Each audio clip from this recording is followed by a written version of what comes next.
And we're ready whenever you are, Mayor. Good evening, and thank you for attending tonight's City Council meeting. For those who are attending remotely, the camera in the council chambers is set up to show those attending in person tonight. The platform we are using has a raise hand feature.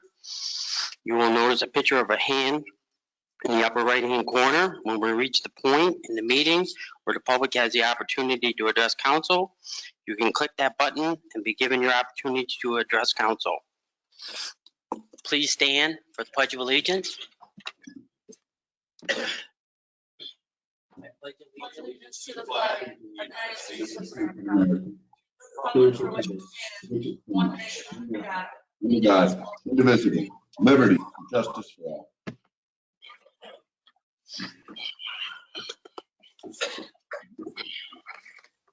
Kathy, would you please call the roll? Mayor Skelly, Here. Councilor Dilaba, Here. Councilor Fisher, Present. Councilor Kennedy, Here. Councilor Powers, Here. Councilor Resch, Here. Councilor Scamperly, Here. quorum present. I will make a motion to adjourn to executive session to discuss medical, financial, credit, or employment history of a particular person or corporation, or matters leading to the appointment, employment, promotion, demotion, discipline, suspension, dismissal, or removal of a particular person or corporation, and to discuss proposed, pending, or current litigation. Kathy, would you please call the roll? Mayor, I'll need a second, please. Oh, yeah. Thank you. Mayor Skelly, Yes. Councilor Dilaba, Yes. Councilor Fisher, Yes. Councilor Kennedy, Yes. Councilor Powers, Yes. Councilor Resch, Yes. Councilor Scamperly, Yes. approved. May I ask Fire Chief to join us and also Andrea, Angela, and also Kathy to join us during the executive session. Thank you.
That was a quick one. They tell us our rulings at the end of the meeting again. Must be something important for the meeting. I don't know. Don't shoot the messenger, right? Don't worry.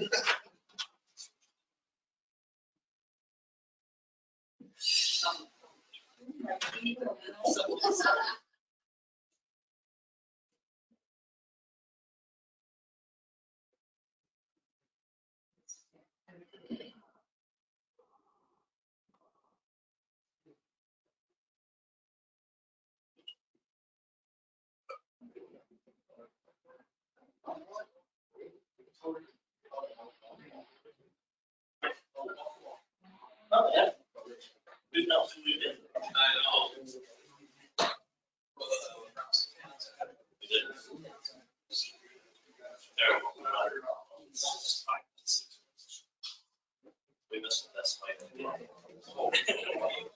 did say that.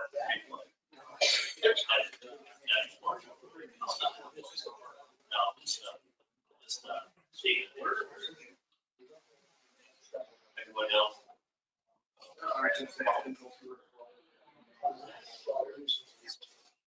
They're all. That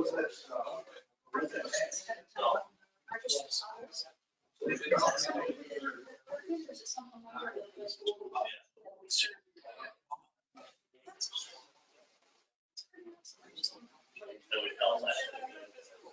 It's, but then it's-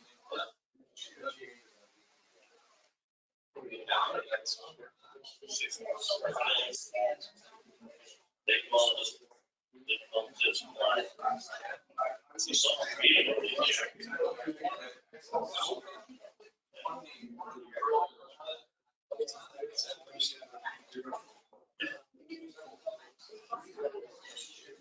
yeah, the state campus.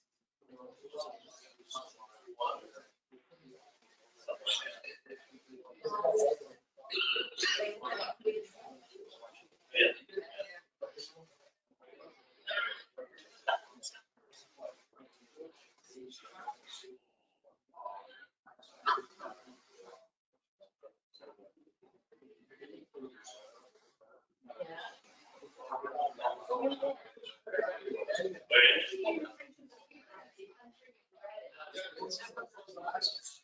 No.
So we all good, bud? Long day.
Yeah.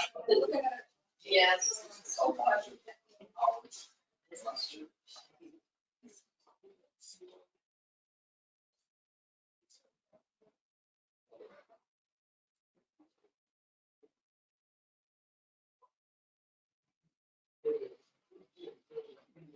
One of them mentioned it at all. Yeah, Marcia said, I'll be there.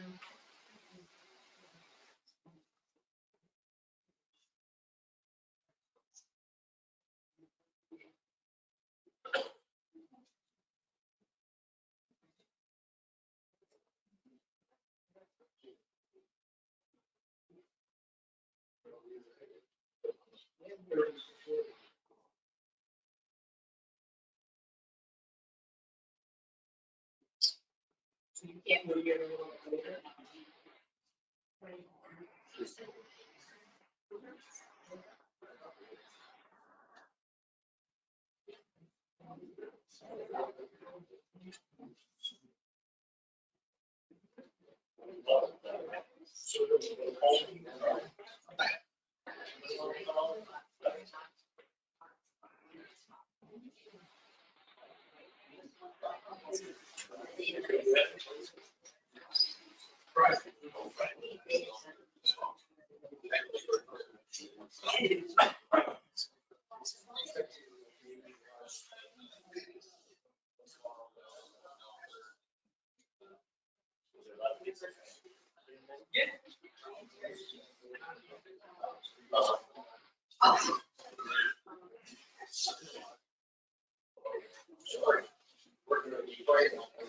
Yeah.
We'll try it.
You ready, Kathy? Let the record reflect that the other members of council are still in executive session discussing a matter which I recused myself from. Thank you, Mayor.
I guess we start the meeting now. Yeah.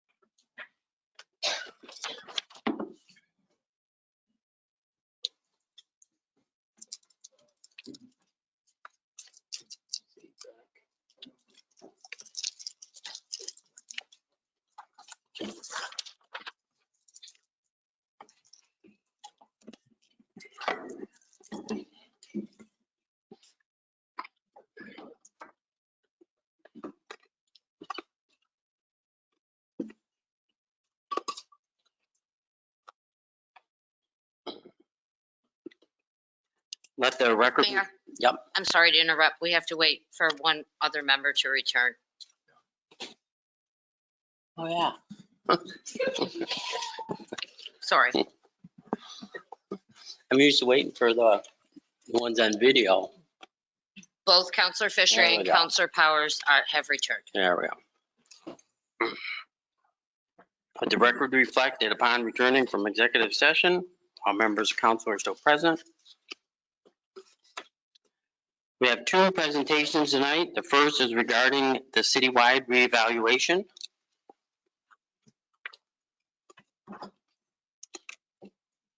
I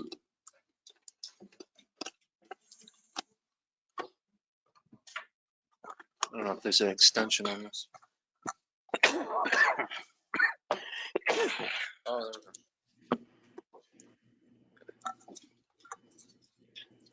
my council, my name is Dave Barnett. I'm a partner with Gar Associates. We've been contracted to do the reassessment project here in the city. What I'll do is just give you a brief introduction into our company, and then really a comprehensive but succinct sort of overview of reassessment and the assessment equity project and an update. And then what's forthcoming in the not too distant future here. Gar Associates has been in business for 62 years. We've been doing reassessment projects of this nature statewide for about 45 to 50 years, working in communities like the city across New York State. And essentially the project itself is broken down into three components or three phases. The data collection verification phase, the evaluation phase, and then the last phase, which is the challenging phase and really the end result of disseminating notices, making information available to the public, property owners, where they can challenge their assessment in an informal review period. There's certain statutory dates, regulations that we follow. As I mentioned, the impetus, I think really the project itself started about a year and a half ago.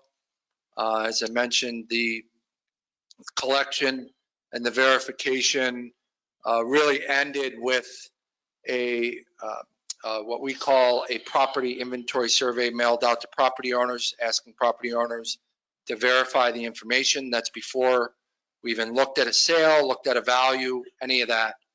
And at the conclusion of the data verification phase, we then moved into the valuation phase. Couple key components, breaking the city down in what's called neighborhood delineation, but ultimately breaking the city down into certain market areas, doing what's called sales verification. So that's looking at sales, arm's length sales. That's not cousin Jimmy selling to Uncle Louie for a fraction of the price. Distress sales, these are properties that had ample market exposure, an able and knowledgeable, willing seller and buyer. As we said, they're arm's length transactions. And when we look at those are really the basis for the values in those individual neighborhoods or market areas. Couple of key things that are happening now. In and around April 1st, a change of assessment notice will be mailed out to property owners. It will indicate the prior assessment and the new assessment. With that, as I mentioned, our third phase will kick off with our informal review period. A couple things, we'll have an insert letter that you should have a copy of, but that'll be mailed to everybody in the city along with the actual change of assessment notice. But with that insert letter, there'll be directions. There'll be an 866 toll-free number that has actually been active throughout the entire project. Obviously, with notices coming out and with values being changed, it'll be a little bit more active than it was before. We recognize that when someone receives a notice as a property owner, it now has become somewhat real to them. You're talking about a change in assessment and a potential change in tax liability. That toll-free number will be staffed by GAR associates, where questions, direction, resources that are available, there will be printed on that insert letter as well, where to go. We will also launch at the same time an interactive assessment website where property owners can look at their property, look at other people's property, also gain information. I think the main goal throughout the entire project, and certainly through the informal review period, is to create an element of transparency so that property owners can get information, look at assessments, look at sales that were utilized within their neighborhood, provide guidance, through the toll-free number when they call and ask questions. A couple key statutory dates just to be aware of. I mentioned that the change of assessment notices will go out April 1st. The tentative roll will be filed May 14th. With that, once that tentative roll is filed, the next step or potential step would be grievance day, which I believe is in and around June 13th. I think it's the second Tuesday in June. And then as it is every year, the final roll will be filed in August of any given, August 1st of any given year. So the first time that a property owner will see it reflected in their tax liability or that change of the new preliminary value, or at that point, the final value will be in their school bill, and then subsequently the city and county tax bill. What I'll stress to you as a council is don't panic. I'll stress that to property owners. When we mail a notice on April 1st and around April 1st, those values are preliminary. They're not set in stone. Admittedly, with mass appraisal, there are assumptions that need to be made from the exterior. There'll be a transparent process where they can look at other people's assessments and look at values. But that informal review period, that will last about a month or so, as I said, April 1st, the tentative roll is filed mid-May. So it allows us enough time to go through the informal review period, receive information from property owners. It allows us to review the values, make adjustments where they're warranted. They do, and any property owner, as they do every year, have the ability to go to the Board of Assessment Review. Important with the Board of Assessment Review, that's not with Gar Associates. That's really the assessor is not involved in the decision-making of the Board of Assessment Review. However, the one thing that property owners have in common are they're all city residents. I refer to them as an independent panel, another set of eyes on the value. They'll render a decision. There is a third step potentially where it's a litigation. Depending on the property, it could be a small claims proceeding or it's an Article 7 proceeding. So I stress to you that when that notice goes out initially, it is the opportunity for us to meet with property owners or discuss with property owners their value, make information available.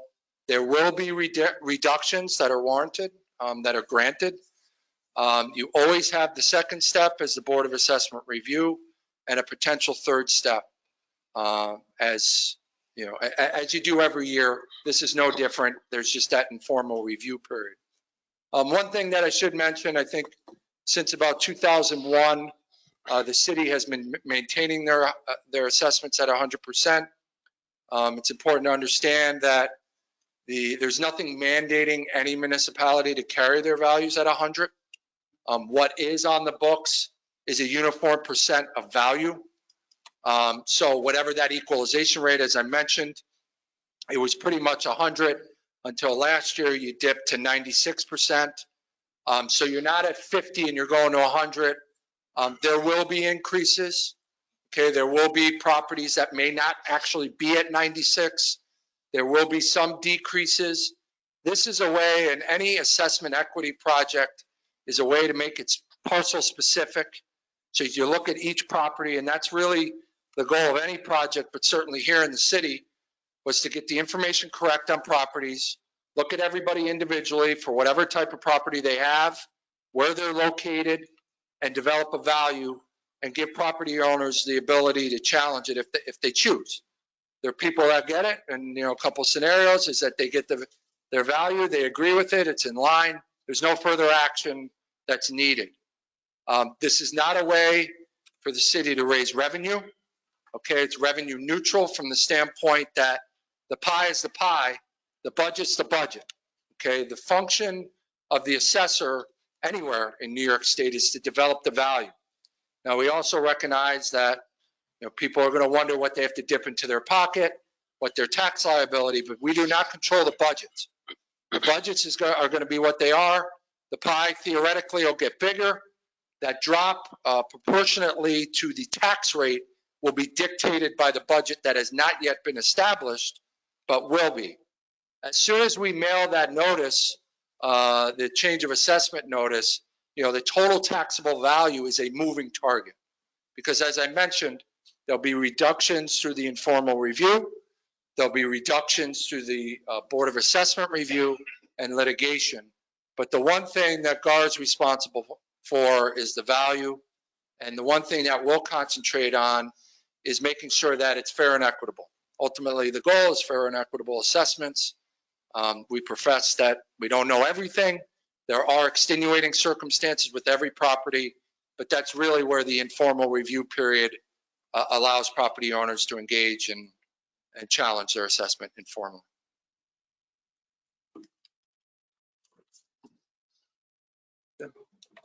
Have you had boots on the ground in the city so far, actually looking at properties? We did the majority from imagery, but we also did take street level photos. So yes, it was a hybrid approach. We have technology now where it's not really Big Brother watching, but we do have aerial imagery, but we also did street level photography where we had from the right of way. We didn't go to any properties. We didn't knock on any doors. We didn't enter any properties or property lines or property boundaries, but yes. And through sales verification too, we get a pretty good understanding just through the process of value and these areas and through neighborhood delineation. Yes. Yeah, it's, well, we all want to see our home values go up. In our community, we are faced with $56 per thousand tax rate, which is one of the highest probably in the whole country. So it's a double-edged sword, you know. It's nice to have your property value go up, but then you're going to be burdened between the school, the county, and the city taxes. And for some people, I worry it might be too much, you know. But you have a job to do. We hired you to do it. We need to have our values. Maybe all these governments, we can look at the tax rate and make some adjustments. So, but thank you. Thank you for doing your job. Thank you.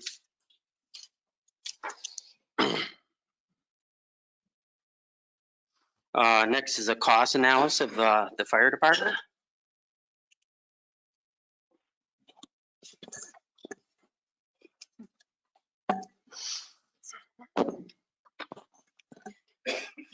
Good evening, council.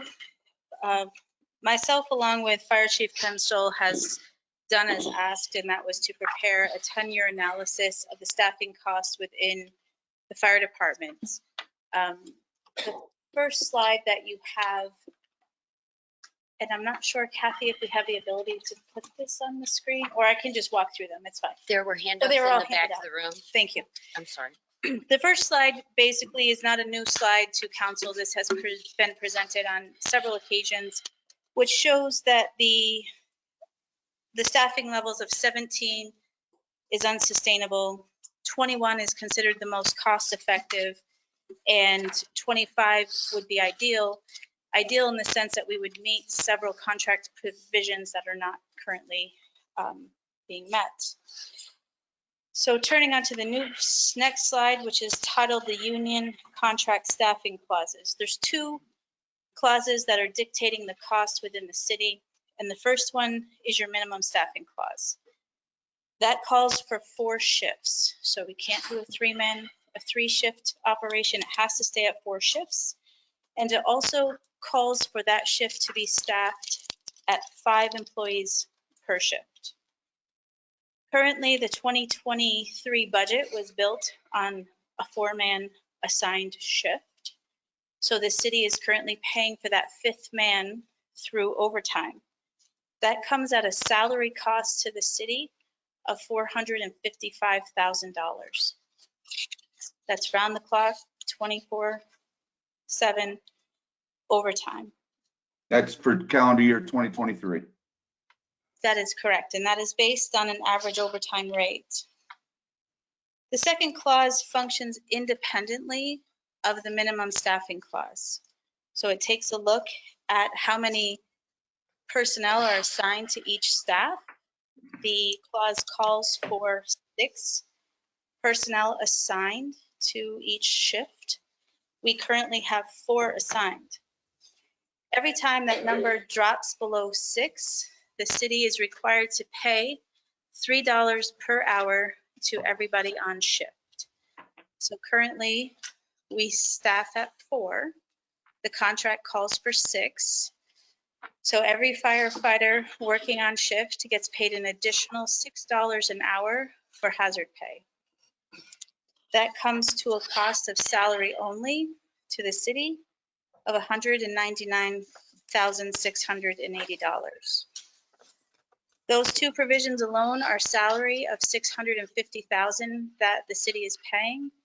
The tax rate on that as a cost of employer taxes is 7.65%. So that does get factored in there.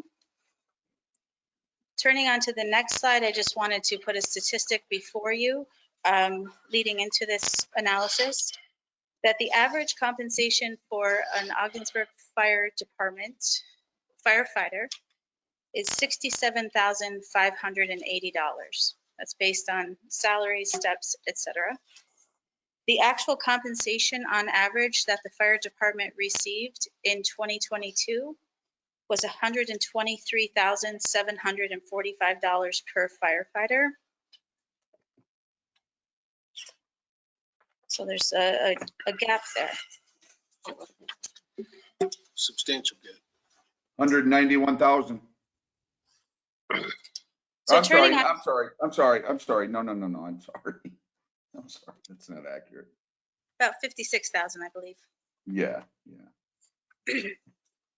So turning on to the next slide, the fire chief and I worked on an analysis, and what you're seeing here is an extremely simplified version of a lot of data, a lot of spreadsheet that went into these numbers. So we did a cost comparison first started with a cost comparison of 4 firefighters versus 5 firefighters. And as you can see, the base salary, there's a differential of on average $6,000 per salary. That comes because when we add 4 brand new firefighters to the roster, the cost of those firefighters is much different than your seasoned firefighter. So that's the reason for the drop there. If the city were to shift to assign 5 firefighters to a shift, the hazard pay would be significantly reduced by approximately $75,000 per year. Just to give you some figures, the average straight time for a firefighter is $34 an hour. The average overtime rate that we use in these examples is an average of $51 per hour. The firefighter contract in and of itself calls for 336 hours, which is approximately 8 weeks, based on an 8-hour workday, of paid time off for each firefighter annually.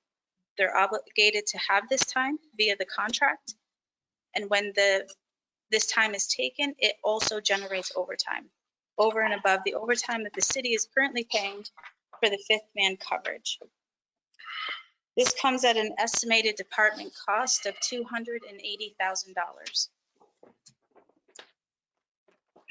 If you were to swing to a 5th man coverage, the average hour cost per hour is reduced by $17 an hour. Over the course of 24 hours a day, 365 days a year, these pennies start to make dollars. One of the things to note is that the timing of which the city were to switch, if it was desirable to switch from a 4-man shift to a 5-man shift, to see these savings, everything that we present here is based upon starting the year ready to go with 20 trained firefighters, 21 trained firefighters, including the chief. If we were to make this adjustment mid-year, we would not see the savings that are proposed here in an annual budget. So I just want to be clear on that the timing at which, if a decision is made to increase staffing in the fire department is made, we would need to look at a calendar year to recognize on the next slide the potential 1-year savings of $228,000 per year. So this proposed number, a potential yearly savings of $227,000, is looking at 1 full year as those firefighters are brought on, and it's all based on average, so it could be higher, it could be lower. Adding 4 firefighters, it's my understanding some will require training and may not count towards the assigned shift for a little bit of time. The fire chief could speak more to that. So any questions on that thus far? Okay. So obviously we're adding the paychecks for several firemen. How many firemen are expected to retire, do we think, in the next 3 to 4 years? Okay, good question. On the 10-year analysis, turning the page, when we look at the significant assumptions that are made within the next 10 years, and these are assumptions that may occur, may not occur, but we had to start somewhere. It's estimated that a possible 7 retirements will occur within the next 10 years. And in this model, we looked at, on your short term, probably 3 within the next 3 years. So what this model is contingent on being successful on is a date of retirement, the number of retirements, that the positions will be filled. So when we lose a firefighter through retirement whose annual base pay is in the area of 77, 80,000, we're bringing them on with a 4850. And I'm just going from memory on the steps, so I might not be exact, but it is in that range. The health and retirement costs were a major assumption in this model. We have to take a look at the department as it's staffed right now, make an assumption that no health insurance will change. There'll be no one adding a spouse, significant other, children. So we have built in the model places where someone may get married, someone may switch from a single plan to a family plan. The difference in those two plans, a single plan and a family plan in 2023, is about $25,000. So if you extrapolate that cost over a 10-year analysis at a modest increase of 10% a year for health insurance, you're going to see that being off a little bit can make a big difference in these models. The timing and usage of time accruals will impact your overtime rates, certainly. So we did make some assumptions on that. And the biggest assumption built into this 10-year analysis is that the current contract that's expiring in 2025 will be renewed in its entirety. So it's not suggesting that that happened, but just for the assumption, if it did, this is what the numbers would be expected to look like. So turning the page, again, is extremely summarized data that shows you the cost of 17 firefighters for the next 10 years, 21 firefighters, 25 firefighters, and then 25 firefighters should the city have been successful in applying for the SAFER grant. The SAFER grant closed on Friday, so we can no longer apply for this year's funding on that. If you look at the 2025 with SAFER grant column, there's an asterisk on the second year where the number is $3,772,000. The reason is that's when we would be able to start recognizing the benefits of that SAFER grant. So it takes about a year from the application time to the implementation time. So in summary, I would take this data where the cells are highlighted green. We can see a substantial savings to the city under each one of these models. Where it's yellow, the savings is marginal in the grand scheme of the total cost of the salary. If there are different underlying assumptions that are occurring in that year, that savings could be more, it could be less.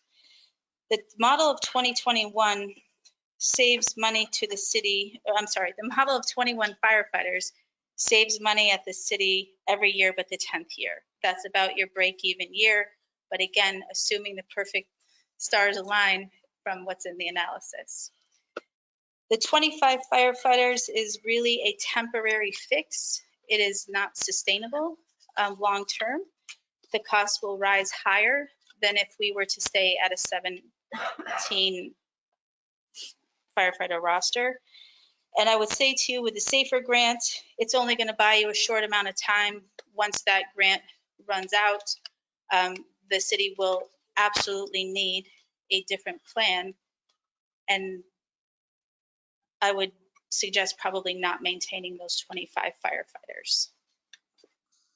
Because you're going to be, after that grant runs out, already at a higher cost than if you had stayed at the current level staffing. So the most efficient is 21. We keep coming back to that same answer of 21 firefighters, mathematically. So the very last slide, there's a lot of lines on here. Every time you see the bright red line, that indicates where that contract is ending. So on the slide before 2025, that's where that contract ends.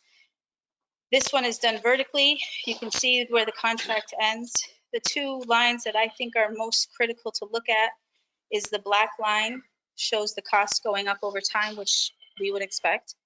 And the dotted pink line is the line that portrays the personnel cost of having 20 firefighters, which would allow 5 men assigned to the shift, which would get rid of the $500,000 of overtime with benefits. So it's 455 plus tax and benefits on that money. Hiring 4 more firefighters, maintaining the same. At the end of the 10 years, those lines are pretty much equal. So it's an opportunity for the city to look for savings to put back into the general fund for other uses. So the sooner we can do this, and the sooner we can, maybe this is a question for the chief. If we hired 4 firemen, can we get them into the Watertown school still to save us more money? On the way in, I was on the phone with the Watertown Fire Chief. He told me to let him know immediately how tonight's meeting goes. It's going to be kind of maybe possible, maybe not. Would have been a little more better. We were able to do this last week. If you're going to actually consider it. He's willing to work with us. He's been very good with working with me and anything we can do to make it possible. He is intending to start an academy in the first part of April with 5 city of Watertown firefighters. He did the same analysis about a month ago for his council and showed a $50,000 a year savings by hiring 6 firefighters, and they gave him permission to hire 6 firefighters. Well, the question is basically, as I see it, if you hire more, you pay less to have a safer city. That's correct. So, I mean, I guess I'm a little on a soapbox. So my job as fire chief, my first priority is to ensure the safety of the firemen below me. I will make sure they're as safe as possible, whether you give me 2 guys or 50 guys. My next responsibility is to run this department the most financially efficient way possible. This 10-year analysis shows that if you give me 4 firefighters, it is going to save the city money. That also protects the guys that I have to worry about their safety. I'm not asking you to worry about their safety. I'm asking you to, I'll take care of that no matter how many guys you give me. I'm asking you to do what's right financially for the taxpayers of Ogdensburg. And it is right to do that. So I agree. You know, when you look back, 2019, the overtime budget was $75,000 a year, but the actual expenditures on that were only about 61. I mean, what a difference. Well, so on that, I have a sheet here. So to use that number, let's call it $80,000 back in 2017. That was the total amount of overtime for the whole department. That got split amongst 28 firefighters. This year, they have $955,000 that's going to be split amongst 16. And while it looks great that they're going to all double their salary, this is an exorbitant amount of time that they are not with their families. It's my understanding we've got men that worked the last 7 days that have over 110 hours in working at the fire. I can provide you if you would like. I do a cost analysis at the end of every payroll, or every accrual period, which ended on Sunday, and it shows the amount of overtime on the books over 200 hours. Right now, I have more time on the books over 200 hours than we had at the end of the year in 2018, and we're 2 months into the year. I think it would be nice if people would accept reality that neither one of these proposals can be afforded, that this budget in a few years will be going up another $2 million either way. And the fact is that we need volunteers for safety and affordability in our community. That's what we need. So there's no national trend that shows volunteers are even viable. The town of Watertown recently put out an ad to hire 4 firefighters. They have been 100% volunteer up until this year. The town of Messina is actually adding to the work that their firefighters do. They're now being trained as EMTs. Last council meeting, I wasn't here. I was out of town at training, but I was online. The chief of the rescue squad, I'm assuming everyone paid attention, his volunteers have gone down in 2 years by 66%.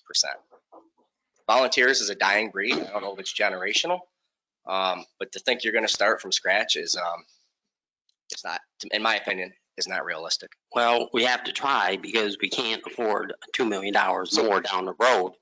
And there's 110,000 people in this county. 100,000 are protected by volunteers, and 10,000 have a paid fire department, which is great, but you have to live within your means. There is not the money for it. So you're going to take away our police protection?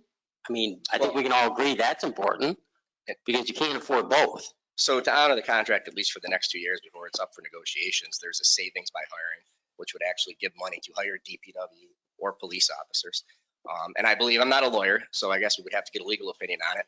you could have 20 volunteers show up tomorrow with their own gear and their own fire trucks. It doesn't negate the requirement that you have to have 5 guys on duty all the time. How is it sustainable? How is it sustainable when you have a roof that's been leaking for 10 years or more on the fire department building? How is it going to work when you have a generator that failed and we can't afford a new generator? How is it going to work when you had the axles come off a truck 3 years ago and you have a 30-year-old truck? And thank you, the previous city manager, Steve Jelly, for getting us. I think that was the board, just. And I'm talking, and the New York State Financial Restructuring Board, which was an appreciation for our efforts to bring the city budget down and not be bankrupt in I 2023. believe that was under the Steve, administration. do you mind? Okay, yep, go ahead. So, I mean, you're uninterrupted, right? That's right. Okay, so how are we gonna maintain that building?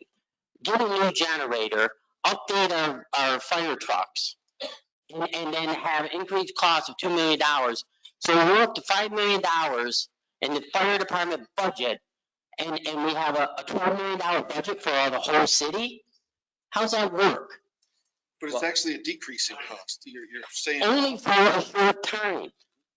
I think you're going to see, you're only looking at the fire department, but every department's budget is going to go up every year.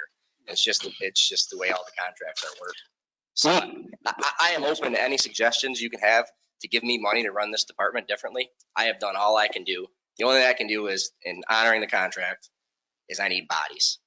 So in that, unfortunately, I don't have control to do that. That's going to be up to you people sitting here. And when we had our fire, right over here, a major fire, one of the most major fires in our city history, you know what? There were 75 firemen there. There were 17 firemen from this town, this city, and the rest were volunteers. I mean, we do have mutual aid, and it has made a difference. It saved people at Fisher's, when Fisher's clothing burned down. I saw the article, and nobody went from Martinsburg was there when 2 volunteers from Hubleton saved 2 firemen from Martinsburg. That is inaccurate. That is inaccurate. Well, they showed me the paper. That is 100% inaccurate. You were there then? The people were there? I was there. Okay, but our city never recognized it. I'm sorry again, what they said was, we didn't recognize it. We should have recognized it, and not the town of Oswegatchie. I agree. I also think the council should have recognized this last fire, that 3 of the guys that work under me saved the life of a firefighter. I guess I could propose these things. It'd be nice if the council were the one to propose it. With you guys, I see, I think with all due respect, I see a lot of proclamations that you draft. We're a year and 2 weeks past the Towers fire. That 3 of my guys heroically saved the life of somebody. I think it would be nice if you could bring something up and we would recognize your department for sure, and also the other departments. I mean, it was a wonderful day for this community to have all the people walk out of there alive. So the Elks Club just did a recognition on Saturday evening, and I actually awarded the 3 firefighters that were first in. Nice. I'd be more than willing to do the same thing here. Yes, that'd be great. And I do agree that the volunteer agencies also should be recognized. Yes. So I just go by the numbers, and we just can't do it. And I'm sorry, but that's reality. This budget, this shows it's going up $2 million. I think what we should look at is a realization of, we have 17, drop these extra charges, bring volunteers in, and make this city survive as a whole. So as the fire chief, all those things are out of my control. All I can do is run the department under the budget that I'm given and under the contract that I have to abide by. So in doing that, I'll ask you one last time to let me hire 4 firefighters. I'd like to do that. I would too. I'm in favor. Well, can you also help with finding the money for it? So just a little point here. In 2020, the Ogdensburg Union, the fire department union, made an offer to the city to amend the contract. 4 amendments they offered. The savings in 2021 would have been $429,000 plus. The savings in 2022 would have been $489,000 plus. And each year after that would have been $466,000. But the majority of council rejected it.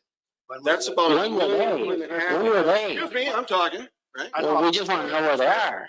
So between that roughly million and a half right now, the added legal expenses, fighting the fire department and police, the hazard pay, the overtime pay, my numbers are indicating in about the last 2.5 years, over $3 million is spent wasted. That's not, The numbers. that's Mike, not. wanna look at the Well, numbers? yes, you should show them to us Be all, glad to. because tell me exactly the Show you numbers. Numbers. That's 200-some thousand. This year alone, the 2023 budget, between hazard pay and overtime, she just presented it, is gonna be well over $1 million. This fire department is still costing less than when we came in. This fire department right now is costing less than it did before we came in. Does that include the arbitration award that's forthcoming, or without the arbitration award? Well, I my number don't was- agree with your math, Mike. Well, I don't agree with yours either, so that's, I think my number's conservative, actually. well, it would almost make up for the $5 million for the PLA and the wastewater treatment you lost. There you go. Why don't you show the rest of us your numbers so we can look at them? She just presented the numbers, Mike. Just add them up. She just presented $3 million it cost us in the last year. So every time we vote on a consent agenda, like tonight, there's lawyer fees in there, okay?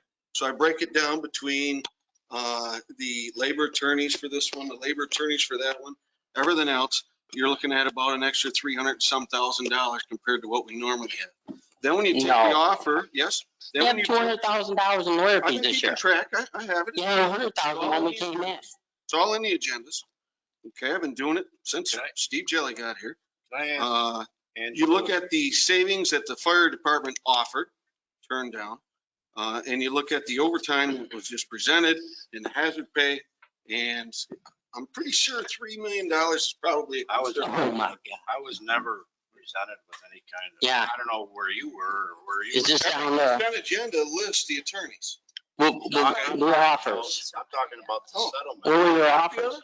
Yeah, You guys turned it down. I never got any. I never got any. Everybody So got it. what was this As a matter of taking fact, place I at believe the publicly, taverns Couple or? times in 20. Cause we never got them. We never got them. Can I ask Angela a couple of questions? Yes.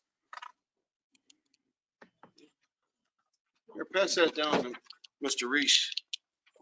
We all saw that before. I made a copy of it recently because I knew you guys would say, oh, no, they never did that. It's Well, really you must have gotten this from the fire department. I've never seen it. Steve Jelly. I've never seen it.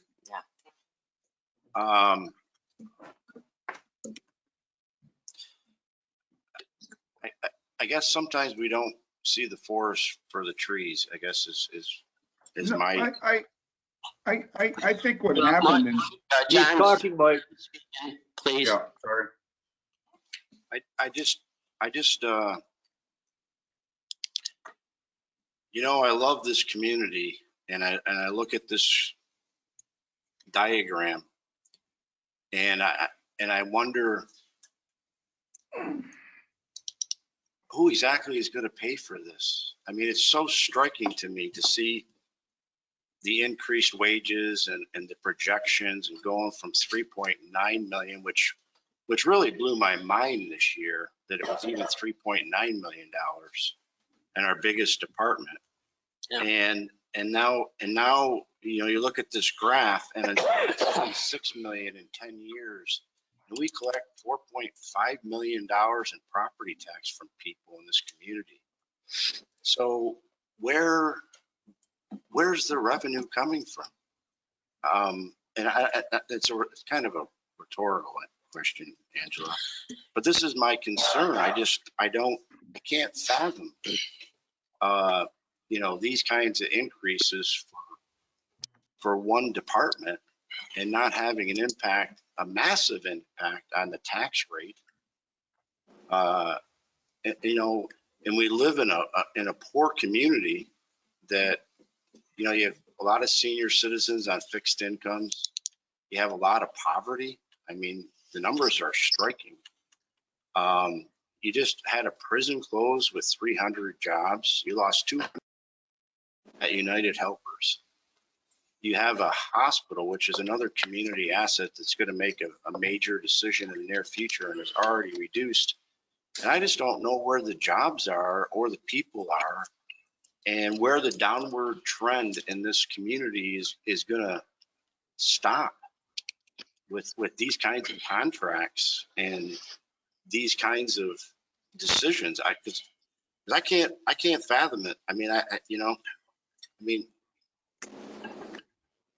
you're going to raise taxes 15% every year for the next 10 years and just go above the constitutional limit based on the $40 million investment at the plan. Is this the strategy? Is this the plan? Because I'm not a part of that plan, and I never will be.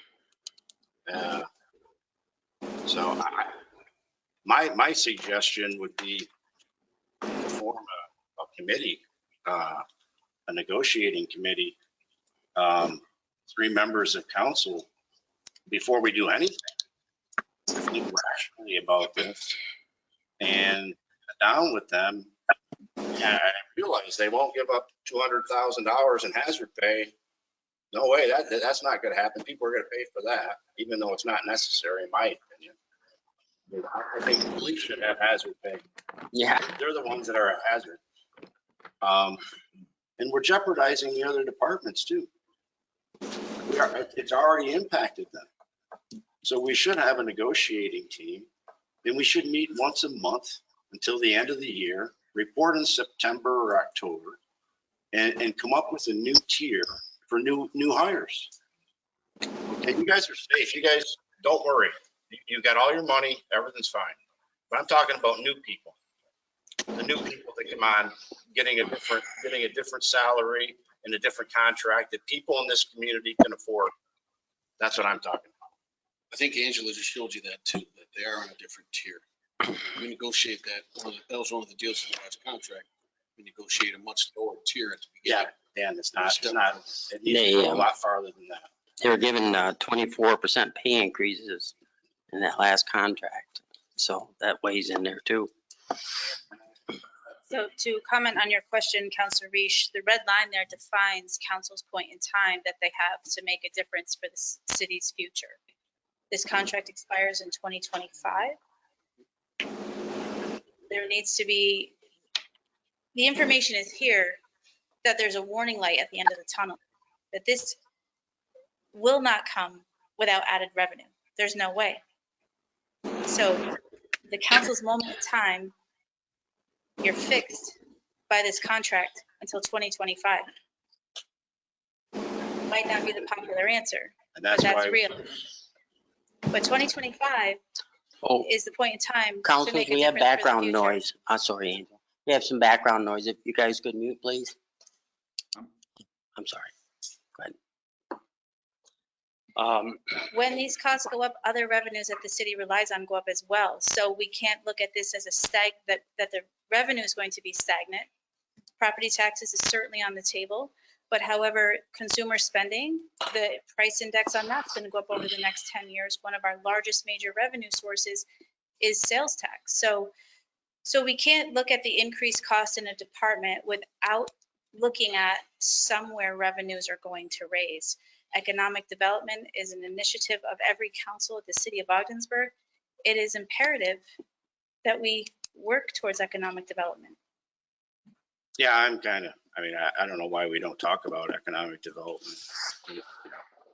I think we had an opportunity when our fund balance got up to a substantial number and we were investing money into the Shade Roller property. We have that cleaned up and, we were going to hopefully have the funds to develop the first property. But since then, and the big cost of these contracts is the anger of the St. Lawrence County. And now we've lost $2 million. And that opportunity now, without the resources, the revenue, it's gone. And so I don't know when that'll come back because we have a $2 million budget deficit going into next year.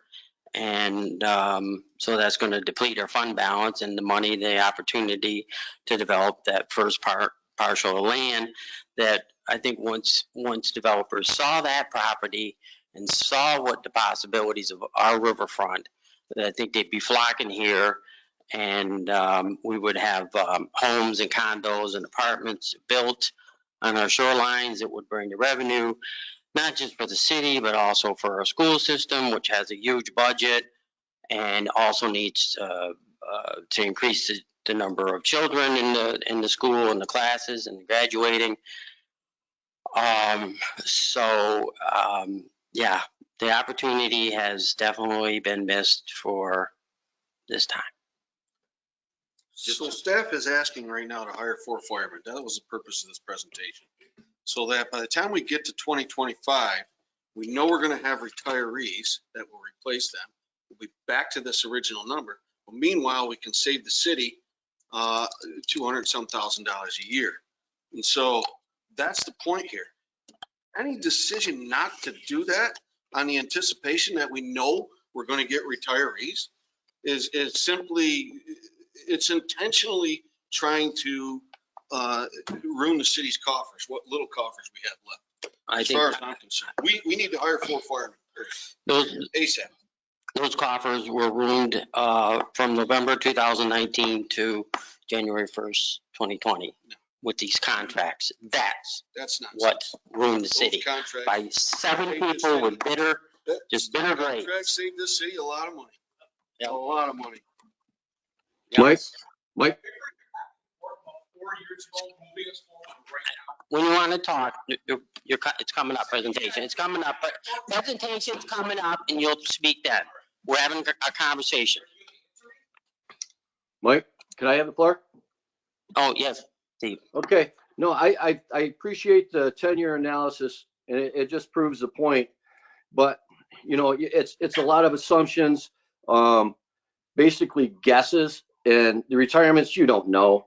And just the mere fact that it could go up to almost $6 million at the end of this, and it's not even going to save any money at that point. You're looking at, if you even take it out 20 years, you're talking $12 million. Where? How? It's impossible. You might as well just shut the doors of City Hall because it'll be over. If I may, I just want to clarify a couple of things that kind of caught me Yes. off guard in the questioning. So first I want to talk about the volunteers. We have established a partnership with the 3 neighboring volunteer departments that is greater than I've seen in my 23 years here. We're very fortunate that we have 3 of the best volunteer departments in the county. That being said, there's a lull in the time that they can get here. To go back to the Fisher fire, there was 2 Hewelton firefighters that were involved in getting our 2 firefighters out, but they did not act alone.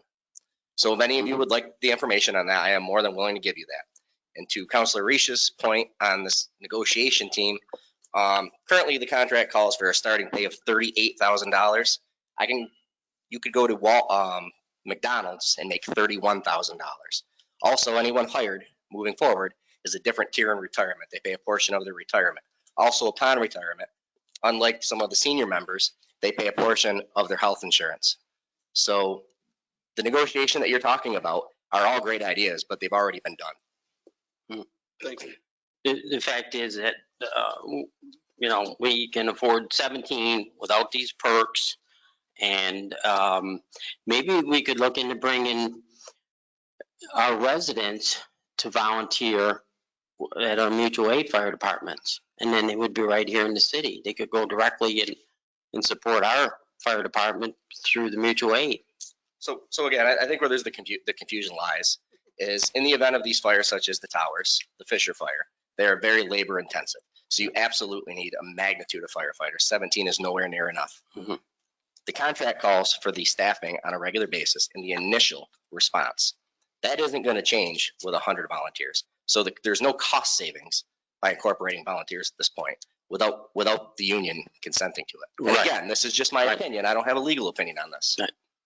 And that's what would help our city would be concessions.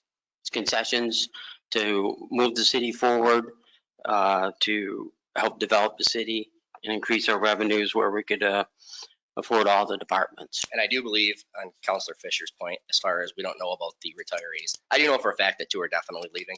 I also know that if this amount of overtime continues to go, in about 3-4 years' time, people are going to be foolish not to retire because they're going to be coming to work for less money than they could retire on. Maybe we should have a cost Try to make analysis that of 13 department. Oh, my God. That's more money because the hazard pay goes up, and then you have to cover fourth man position at It is, $455,000. it is definitely more. Correct. Okay. Well, Chief, the most beneficial thing I have to offer you is that there is another 8 months and there'll be a different council sitting up here. And I hope that that council is more than willing to listen to the values of IAFF and what our paid staff has informed us of the best financial decisions of the city have to offer. Unfortunately, I won't be here in 8 months, but I hope that the individuals that are sitting up here are a little more open-minded for you. And that's what I really have to offer you at this point. I And again, apologize. I think I'm not asking for 24, which is what the contract calls for. I'm asking for 20 because it's the cheapest way to run the department. I'm not asking for a Christmas list. I'm asking you to let me run the department the cheapest way possible. That's all I'm asking. I appreciate that, Chief. If I can, Mike, real quick here, to Councilor Resch's suggestion of a negotiating team, I don't know if that would be allowable under the charter, would it? I mean, that's the job and duties of the city manager and the city administration. I mean, ultimately, they hash out. You had I'm a sorry. committee, you had a committee that met on this last contract. Dan was on it and you were on it, weren't you? There was I believe, a team at the city manager's level with staff, city manager, city comptroller to work out the numbers, and that was it. And then we were brought as council negotiating. This is what we gained. Many of the points were just brought to you tonight that the city had gained. This was one of the first contracts where the city actually gained immensely compared to some of the other ones. We did, no. We actually had fire. Okay, all right. So No. with that, obviously, and that was the reason why I asked for the presentation a while ago from our city comptroller. And I mean, listen, regardless of your positions on whether the contract was too long or whether it was, done with egregious intent, whatever the case may be, at the end of the day, it is a binding contract and you have to abide by it, plain and simple. And if we don't, the consequences are there. She showed the consequences. There's savings to be had to give our chief the opportunity to run that agency in an effective and efficient manner, higher and above than what it sits at now. And we're choosing, ultimately the decision of this council is to go forward without it. So that was the presentation. Chief Stahl's asking for 4 additional firefighters. What say we? Yeah. There never would have been an effort to change the contract if a contract hadn't been given by the previous council that the city could not afford, and it's very obvious that we can't afford it as it's going up $2 million more. Well, that cost analysis doesn't necessarily show that now, does it? Oh, I think it does, Mike. No, I don't think it does. It shows assumptions and guesses and estimates. So Well, He's anything done 10 years out is go a against something. the wall and 10 see if it years out, sticks. Steve. That's 10 years out. That's not effective now in the next 2 calendar years till the contract expires. That's a 10-year assumption to include additional health insurance, as she reported. No different than anything else, no different than what you've done in negotiating a contract when you were a union leader with the police. Well, maybe 10 years was too much to ask for then. I didn't guess. Nobody guesses in the life of the contract. You know what the value of a contract is when it's ratified. Everybody does. Yeah, Nobody's guessing. I know what yours was. Projecting what the fire department would look like with 17, 20, and 25. And at That's 10 years what we- out is $6 million. How the hell are you going to pay for it? With a contract that expires in 2 years, Steve, and that's where negotiations come into play. Yeah, just Okay. like the last time, right? Okay, all right. Well, let me give you a little education here. So if the city can prove that they No, can't I'm not pay listening. in a couple of years, then they go to arbitration and the arbiter rules that the city doesn't have the funds to pay. Then that arbitrator levies an award. In the end, there won't be an arbitrator or a city. Yeah. I doubt that. It was- I doubt that highly. Well, I think we can all agree with the $2 million deficit in 2024 already, pretty bleak. I think we So, can all agree that this has been going in circles now. It is, Yeah, so are we going forward with it or not? Well, once everyone That- stops speaking, Nicole, we'll go on, but I'm going to I give will everyone their speak as chance. much as I would like to. I'm a duly elected official, as are you. Is everyone, is everyone said their piece? Are we ready to move on? Yes, I'm Consensus? ready to stop talking about 4 years ago. Okay. We do have any, do we have any public, hearings tonight? No, sir. No. So this brings us to personal appearance. At this time, anyone attending in person would like to address council, please come down to the podium and you have 5 minutes. Do we have a city assessor? Yes. Yes, we do. Was he here tonight? He's not here tonight. I know his office hours are very limited. I would like to address, I'm glad that guy was here today. It's sad that he had to wait an hour for another executive session at the beginning of the meeting. I don't know who came up with that bright idea, but obviously it's very, very good. I would like to ask the assessor his idea for grievance day. I was at grievance day probably 10, 15 years ago, right here. It was one night, they allotted like 3 hours. That was before they did a citywide reassessment. So is there going to be a little more organization to the grievance day? Is there going to be mayhem in here? Or are you going to do, can you do signups? Can you do it by the wards? Can you do something like that? That's why it would be nice to have the assessor maybe at the next meeting. We could ask him about that. We will have the assessor at the next meeting, but Okay. um, I mean, he's getting a Gar salary. and Associates, I've never seen him at a meeting. Gar and Associates has a 1-800 number. Yes. For I you haven't to seen do the that yet. grievance. They will be, with your notice, it will be coming through. So the grievances will be handled through, that would be the first line for you to Correct. connect with. Yeah, I heard that. Yeah. But he also said the final one will be with the assessment board. Sure, I was at that before. Right. There's still going to be a lot of people here. sure, I know you're new to the area, correct. but it's going to raise a lot of, ruffle a lot of feathers, I dare say.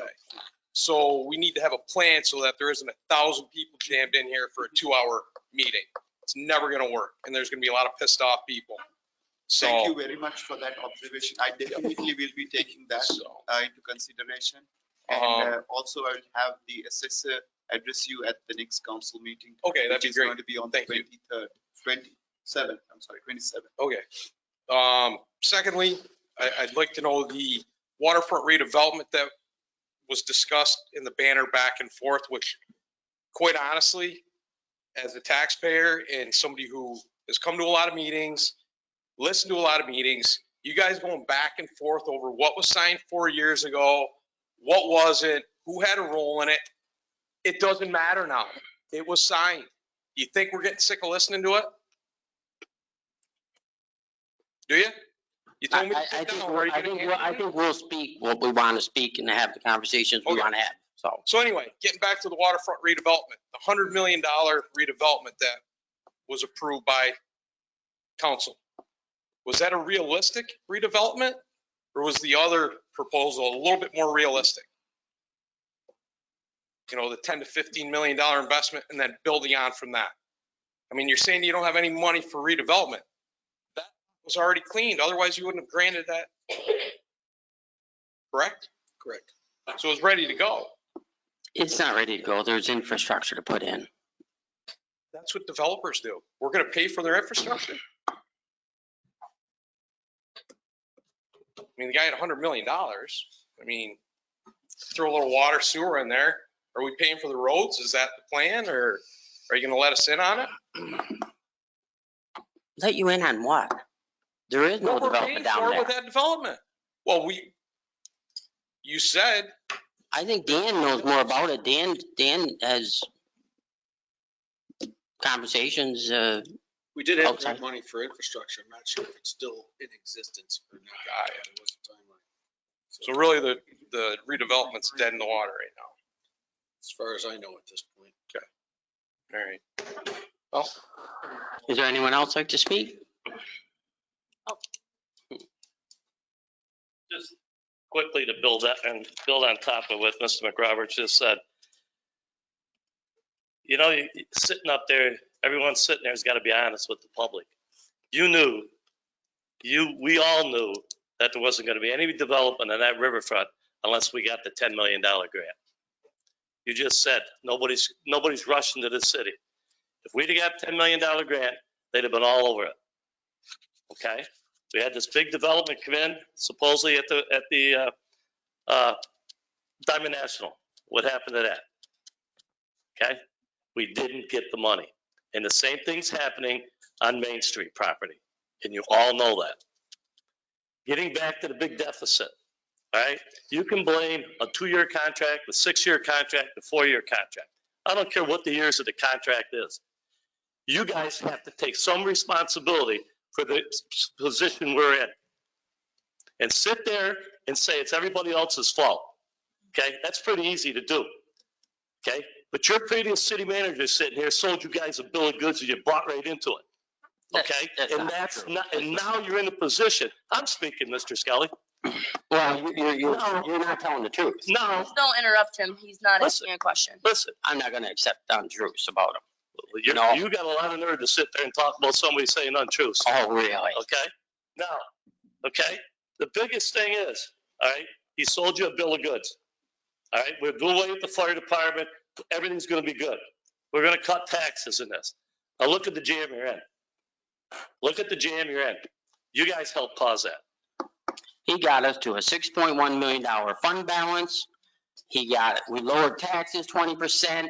We paid $3 million of debt off. We got an increase in our Moody's rating. Where was your new revenue coming in after doing all them cuts?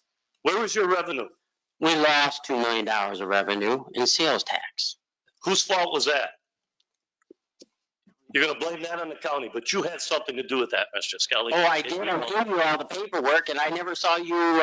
Absolutely. I looked for you as a previous counselor to assist in it. You never did anything. Absolutely, because everything you had now was half truths. You could not deal with the county, and you know that.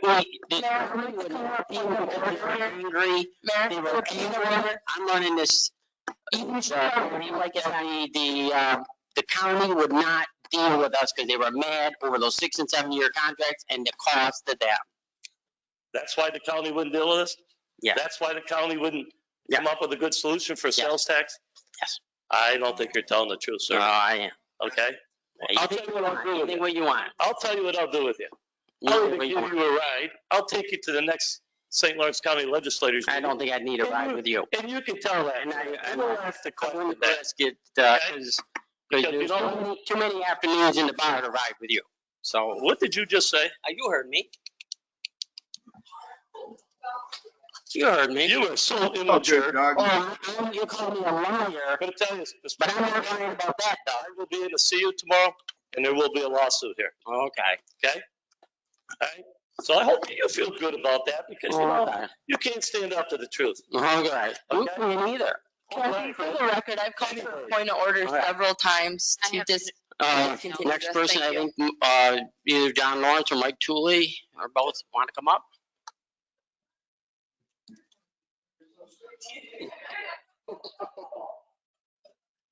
I'm John Lawrence. I'm the old guy, new guy, all of that stuff. Moved away probably 40 years ago, 45, and moved back too. Mhm.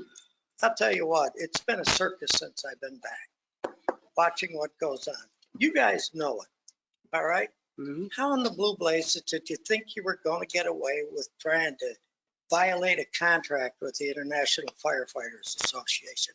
It cost us $600,000. Mike, you know better than that. It just doesn't go on. You've got this reassessment of the values of the city on properties. You mean that's not going to increase revenue? Then why did we do it? If it doesn't increase it, you're just spending money and not getting anything for it. You ask for this assessor to take care of it. The guy works 1 day a week.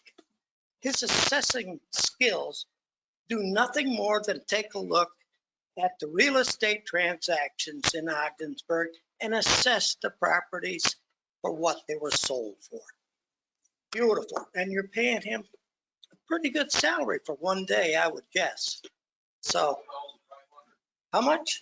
41,500. For 1 day. Oh, no, he's got 2 days, total 7 hours.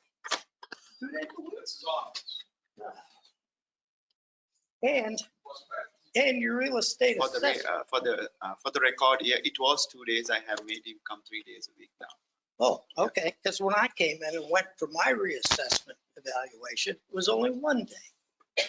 Got them up to 2 and go looking for 3. Now, your council and ward, whatever that is, they're outdated. I mean, the lead of it is, she's been on that for 10 years at least. Do you think she's going to change the way she does things now? It isn't going to happen. And the other 3 guys on that assessment board for review, they don't care. They're just sitting there. I hope we're not paying them. I hope they're all volunteers. So anyways, you guys got to get together. First of all, Bill, you're going to sell me a Mustang, or you're just going to sit there and not say anything? I'm listening. Well, I'll make you an offer on one. Just get one. Anyways, thanks a lot. And we're better than this. Let's put it that way. Everybody here is better than this.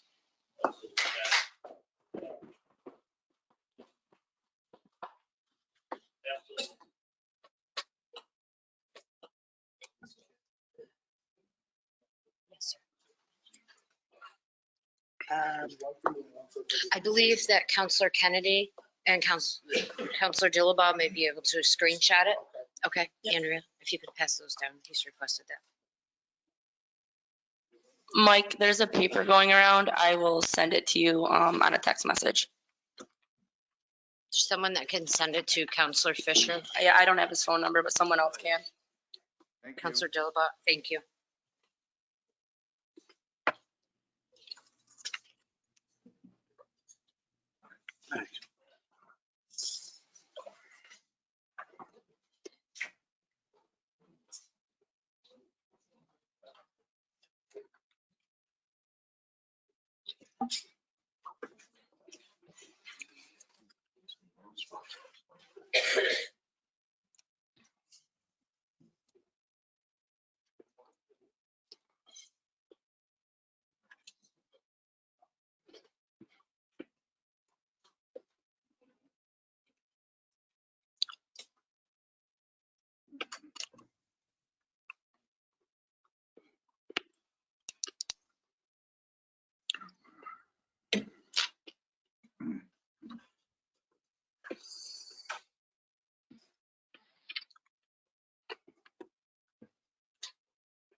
I've got it.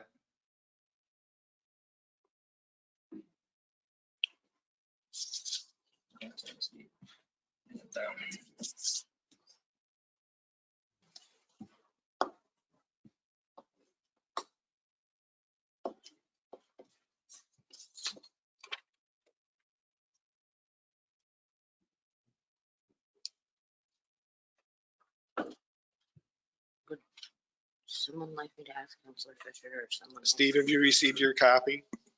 Yeah, I'm just reading it. Okay, Thanks. thank you. I'll get started. Good evening. I'm Michael Tooley. I live at 214 Hamilton Street. As a citizen, I appreciate the opportunity to speak with you this evening. I reviewed the documents in tonight's meeting agenda pertaining to analysis of current and projected costs of staffing the Ogdensburg Fire Department over the next decade. I appreciate the information shared with council and the community in this presentation. However, I believe there's additional analysis that should be reviewed based on the information presented tonight, and that is an analysis of the impact on budget in each of the next few years based on staffing the fire department with 17, 21, or 25 firefighters, excuse me. So therefore, I've given you the spreadsheet tonight. Let me just talk about, it's pretty simple.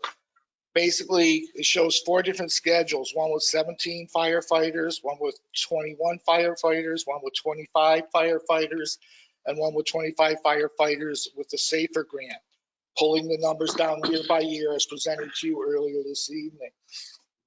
Okay, so first, based on the assumptions used in the analysis and using the 2023 budget for the fire department compensation and benefits as the starting point for each. The 2 options with the lowest total cost over the next 10 years are 21 firefighters and 25 firefighters with the SAFER grant. In total, over 10 years, $46.6 million. The other 2 options on average have an expense that's just $900,000 more expensive than the first 2.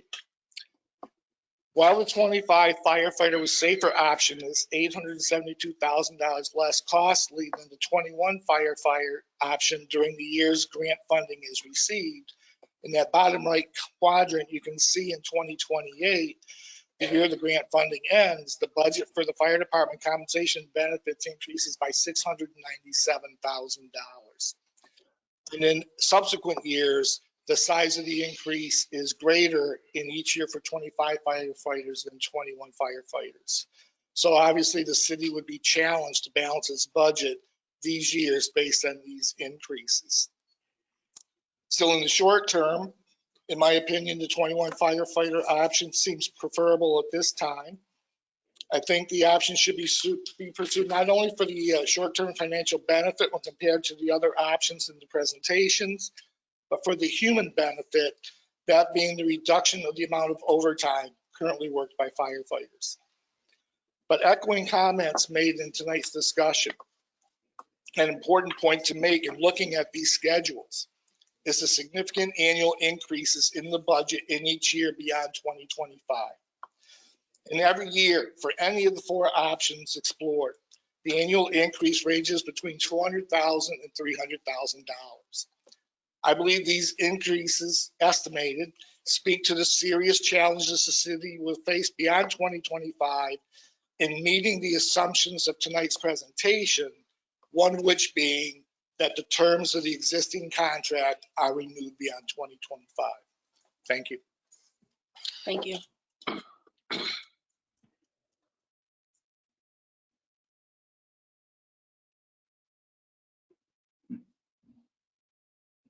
Good evening. It's been very concerning as late that there's been a failure to convene a quorum to conduct city business by the city council. I was on council when a resolution was passed to allow video conferencing attendance pre-COVID. I indeed used the opportunity to video conference, once from San Diego when we hired city manager Sarah Purdy, and once from Italy. Both were related to my volunteer leadership with the National Association of Realtors. I have reviewed Chapter 56103A, in particular, which members of the public body may count towards quorum. When reading frequently asked questions and answers pertaining to Chapter 56, it states that any member who participates at a physical location that is open to in-person physical attendance by the public and which location has been included in the meeting notice may count toward a quorum and may fully participate and vote in the meeting. The change to the rule is to allow members of a council or body that experience extraordinary circumstances at the last minute to still participate in the discussion and voting, but not to count toward a quorum. This afternoon, I reached out to the Committee on Open Government and spoke to Kristen Smith.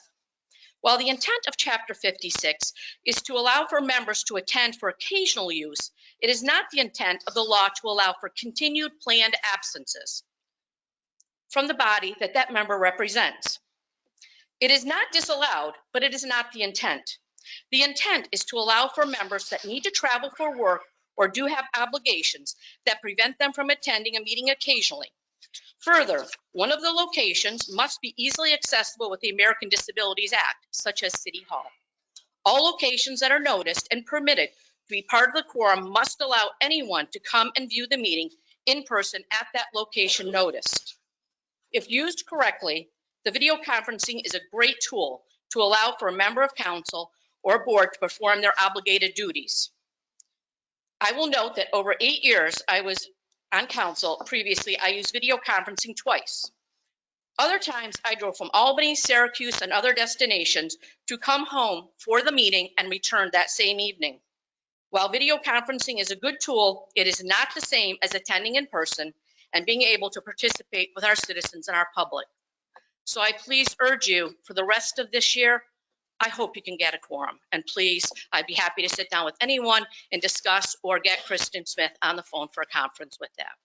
Now, Chief Stowe, you did remind me of something this evening. We too often don't say thank you publicly. Everyone remembers the storm that we had Christmas Day, Christmas Eve. My wife had a heart attack at 1 o'clock in the morning. The firefighters were there within 10 minutes or less. Rescue squad was there within 15 minutes after that. They had a longer distance. I live close to the fire station. They had to shovel. They had to have her on oxygen immediately, and she was brought to Claxton Hepburn.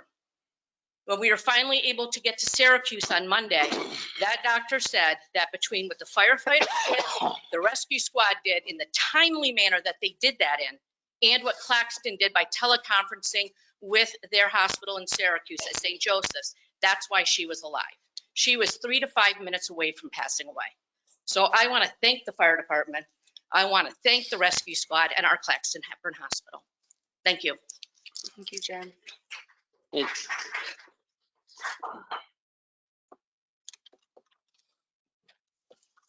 Good evening, Council. My name is Valerie Sobey. I live at 930 Hasbrook Street, and I thank you all for the opportunity to address you this evening.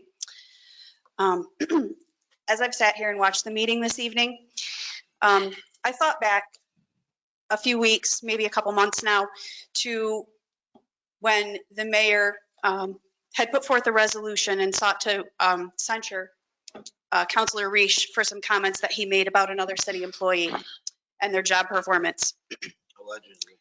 Allegedly, yes. I apologize for that. And per the city charter, I've been at many of these meetings over the last months, several years, while this council has sat. And I've witnessed many times that individual citizens have not been allowed to individually address council members. That's as per our city charter, completely appropriate. However, tonight, I think I have witnessed some of the most disturbing and disappointing behavior from one member of this council in particular that I have ever seen. We are not allowed to individually address the members of this council, but there have been people at this podium this evening, Mr. Loeffler in particular, who was not only individually, but very personally addressed by our mayor. And I'm literally standing here shaking because his comments I found to be extremely unprofessional, extremely inappropriate, factual or not. There's a time and a place, Mr. Mayor, and tonight's proceedings were not it. You are all duly elected officials. You serve this community. Your comments in no way, in a positive way, in no way represented this community.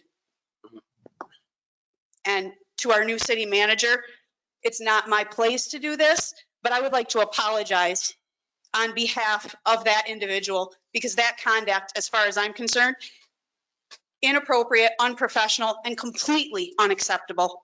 Thank you. is there anyone else? Is there anyone attending remotely?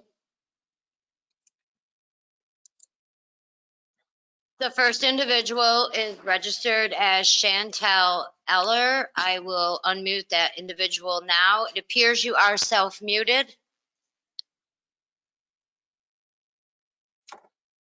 Thank you for It appears letting your me know line is that. open. Can you hear me? I can hear you. Can you hear me? Yes, we can. Please proceed. Excellent. Thank you so much. And I just want to take a moment to commend everyone who had a chance to speak before me. I'm new to this community, and I definitely find aspects of this city to be wonderful. And hearing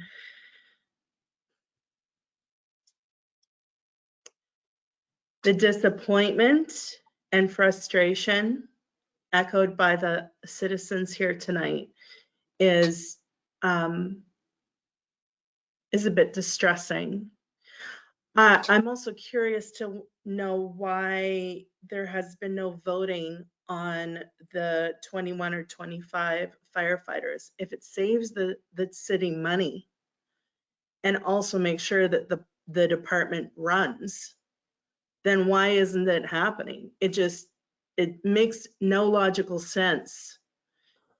The other thing that I'm curious to know about is why isn't there any sort of notification of a business fair, no citizen appointment on a revitalization community or committee that enables citizens in this town to connect with the city council and the city staff to make sure that we can attract business. Everyone's squabbling over money that just isn't there and has been lost. Okay, so go get more. How do you go get more? You bring people into the town, you increase the tax base. Since I've moved here, I've learned that there is somewhere close to 60% within the town limits, if that's the correct number, of untaxable, non-taxable property. So what's there to do about it? It's time that we figure out a way together to go forward instead of, I've heard, this is the first time attending this meeting, and I've heard everyone talking about something that happened 4 years ago. Well, this is now. Let's move forward. Let's vote on 21 to 25 firefighters if that's the most logical, most rational way to keep this community functional, to save money. Let's make sure that we have a revitalization community and committee that works at attracting business. Thank you. Is there anyone else? The next individual is registered as Penny Sharrow, and I will unmute that individual now. It appears you are self-muted. Yeah, good evening. I had a big concern about listening to the past also. That's water over the dam, as you say. The 20% tax decrease was the start of our downfall, in my opinion. Should have done it more gradually and perhaps a little more thought to it, but that's beside the point. Why wouldn't 21 firefighters seems to be a happy medium at this point in time? You're talking a 2-year contract, and then we can have those meetings or have the meetings in the next 2 years that Mr. Reach was talking about and negotiate and sit down and talk logically instead of screaming at each other. Why you can't provide us with 21 and give us a cost savings over maybe the next year, and then 2 years from now that contract runs out, let's have a meeting of the minds then. Everyone knows the financial stress we're in. I just wish there was just more open-mindedness in regards to this whole thing. 21 firefighters would cut down on that overtime and save us some money. 25, if that's out of the ballpark, fine. But meet halfway. And I too am appalled at the behavior of this council this evening and the personal attacks again. Thank you. Is there anyone else? The next individual is registered as Brian Mitchell, and I will unmute that individual now. It appears you are self-muted. Good evening. I got a question for the mayor. 1 minute, probably back about 6 months ago, we had all this money in the fund balance we never had. The question is, do we have money or are we broke? Can you answer that, Mayor? I guess right now it's not question and answer, but the next person that speaks, it will be. Next thing, he said, where are we going to get the money to pay for the firemen? Where do you want to start? It would have been good to have the money back from the pickleball courts that we put up and tore down. The sales tax, $2 million, goes back to the mayor that he was unsuccessful in getting. Next thing, litigation. Obviously, I guess we pay for lawsuits for certain people, but not for others. Next thing, we continue to sit here and argue back and forth. I'd like to welcome the city manager. He seems like a well-educated man. If the previous manager was here, he would have been speaking all night long and would have never stopped. So my question is, I hope the city manager speaks and realizes there's money on the tables to be saved. As far as the mayor's comments tonight to Mr. Loeffler, very unprofessional, but at least my friend Mr. Loeffler is welcomed in establishments. Unfortunately, other people at that table are not. Have a good night, and I hope the city manager weighs in on the firemen. Is there anyone else? I do not see any other hands raised. And that brings us to correspondence. Do we have any correspondence? We do not. So the manager and the council all received correspondence on, wrote it down somewhere.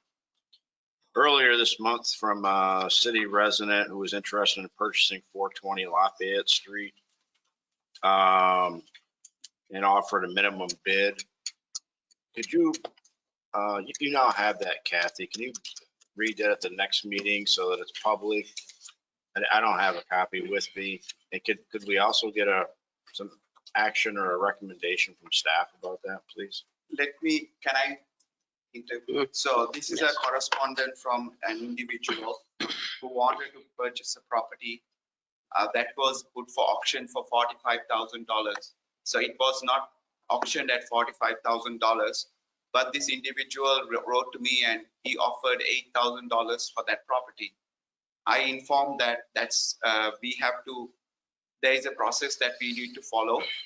And I think in any case, if we have to resell this property, we have to go back to the same bidding process, go back to the same auction, and then make it available for everybody to fairly bid for it. So that's why I didn't bring it up during this conversation. But of course, we can make that available for you during the next council. Yes, we absolutely have to go back to the bidding process. And I'm just looking for staff's recommendation on that, whether it's, I mean, you can have a minimum bid and people can bid it up to what the value is.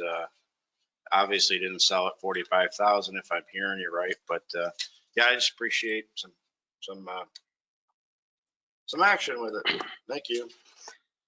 Next, we have our consent agenda that the claims is enumerated in general fund warrant number 5-2023 in the amount of $401,164.83, and library warrant number 5-2023 in the amount of $0, and capital fund warrant number 5-2023 in the amount of $982,753.27, and community development fund warrant number 5-2023 in the amount of $0, and community renewal fund warrant number 5-2023 in the amount of $0 as audited, being the same hereby are ordered paid. I so move. I'll second it. Okay, Kathy, would you please call the roll? Mayor Skelly, Yes. Counselor Dilaba, Yes. Counselor Fisher, Yes. Counselor Kennedy, Yes. Counselor Powers. Yes. I'm sorry, sir, we can't hear you. He said yes. Thank you. Counselor Reed, Yes. Counselor Scamperly, Yes. approved. And this brings us to appointments, which I'm not ready to present. Can I ask why? The two individuals that are appointed are both individuals who have been very active in the library and are a part of many of the events and things that go on there. So I was just wondering what your purpose of pushing this off is.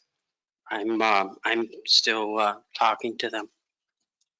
Well, with it being on the agenda, you'll need consent from the entire council to remove this from the agenda for Robert's Rules of Order.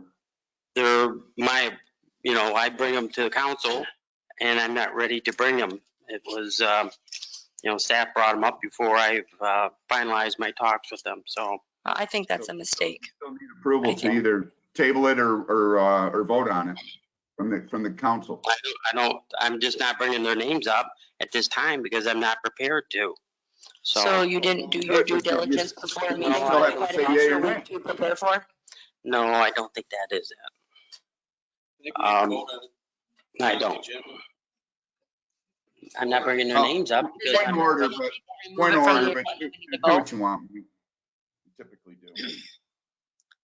First, any member of council can make a motion to make these appointments. Okay. Someone else can second it and council can vote. The mayor is not obligated to make the Okay, appointments. I would like to make a motion to reappoint Kathleen Lawrence and Barbara McDonough to 5-year terms on the Ogdensburg Public Library Board of Trustees, terms to begin January 1st, 2023 and end on December 31st, 2027. I so move. I'll second it.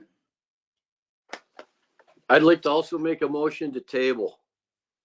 Of course. Why? And I'll second that.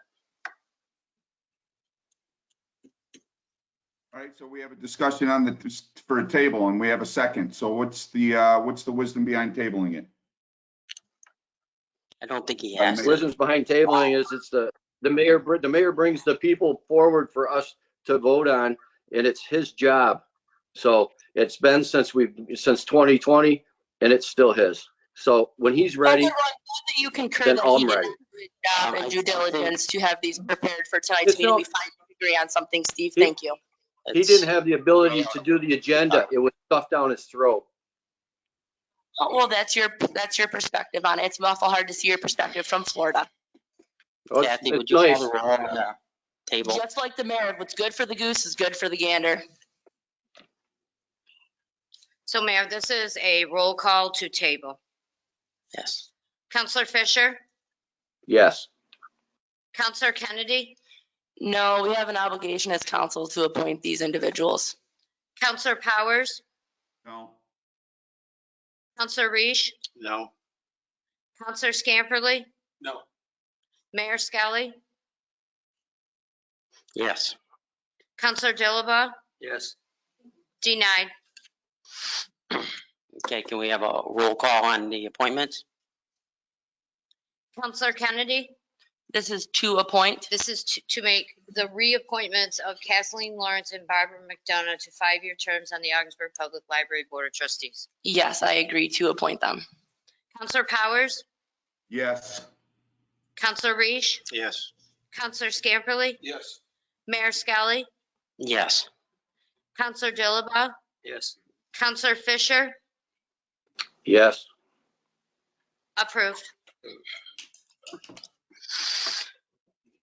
Can we have some order back there? You know, this gets a little tiring, it's rudeness. Our first item of business will be read by Director of Planning and Development, Andrea Smith. It's a resolution to approve the sale of surplus property following the March 2nd, 2023 surplus property auction. So move. I'll second that.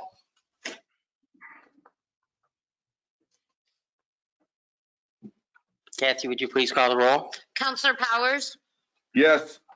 Counselor Reish, Yes. Counselor Scamperly, Yes. Mayor Skelly, Yes. Counselor Dilaba, Yes. Counselor Fisher, Yes. Counselor Kennedy, Yes. approved. Our next item of business will be read by Police Chief Mark Kearns.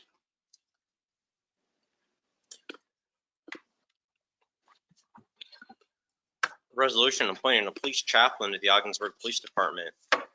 Whereas the purpose of a police chaplain program is to provide support for law enforcement officials and civilians who are stressed in either social or an emotional way. And whereas the police chaplain is a volunteer position requested to perform certain duties that may be assigned by the chief of police. And whereas the role of the police chaplain is the provided appropriate assistance, advice, comfort, and counsel and referrals to those in need who request such support. And whereas City Council finds the establishment of and the appointment of a chaplain to the Ogdensburg Police Department to be in the best interest of the city of Ogdensburg. And now thereof be it resolved that Father Chris Carrara is hereby appointed as police chaplain to the Ogdensburg Police Department. I'll make that motion. I'll move that. And I'll second. I could say a little bit about Father Chris, who's here with us tonight. He has kind of been an unofficial police chaplain since about 2018. Like he has been a police chaplain since 1995 for the Jefferson County Sheriff's Office. He's been the police chaplain for the FBI since 2010, the Laville police chaplain since about 2014, and he's been serving St. Lawrence County since about 2017. since my time that I've known Father, he's become a good friend of mine. And he's also a first responder. He's been a firefighter since about 1980 or so. So he has seen it and done it, and he gets where we are coming from. So he's a true peer support, and we really appreciate everything he does for us. So now he's officially a member of the Ogdensburg Police Department.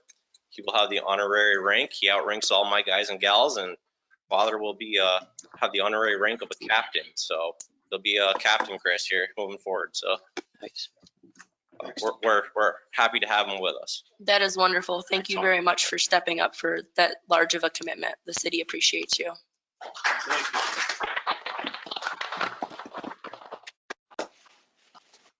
Yeah, I think it's a great idea, Chief. You know, and not to suggest it for anybody else, but you know, recognizing the stressors and the mental stressors that you and your staff are going through, along with our overworked firefighters, you know, it would probably benefit both agencies to have a good sounding board such as a chaplain. And I applaud him for stepping up and being an advocate for the members of public safety.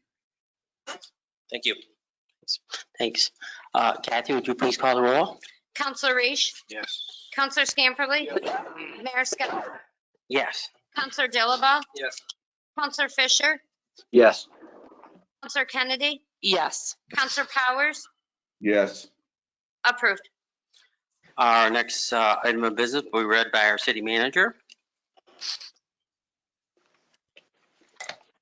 I would like to propose a resolution to add additional members to the establishment of the task force dedicated to addressing the state-owned tax-exempt properties within the city of Ogdensburg. So moved. Second? Okay. So based on the resolution, did you just want to give a brief overview on who you wanted to add to the task force, just so the public is aware? Yes, I would like to add to the task force the following individuals: the county legislator David Forsyth, St. Lawrence County legislator James Reagan, and the Ogdensburg City School District Superintendent Kevin Kendall as additional members to this pilot task force. I brought all of them on board and reached out to them and developed their support. And this came out of the task force meeting that we had last week, or maybe 2 weeks ago. I think it's great. Yep. Kathy, would you please call the roll? Counselor Scamperly? Yes. Mayor Scally? Yes. Counselor Dilaba? Yes. Counselor Fisher? Yes. Counselor Kennedy? Yes. Counselor Powers? Yes. Counselor Resch? Yes. Approved. Our next item of business will be read by our fire chief. This is a resolution to accept the sale of the purchase offer on our Quint.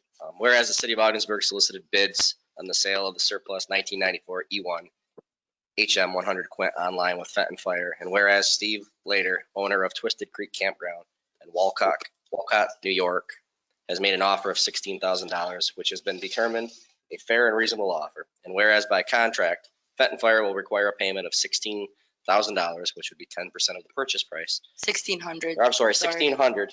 Didn't want to interrupt you, but I didn't want the wrong number reflected. For the listing and advertising of the 1994 Quint. Now therefore be it resolved, Ogdensburg City Council hereby accepts the bid from Steve Lader in the amount of $16,000 for the purchase of the surplus 1994 E1 HM 100 Quint, and authorizes the city manager to execute the necessary documents to complete this. Move that. Second.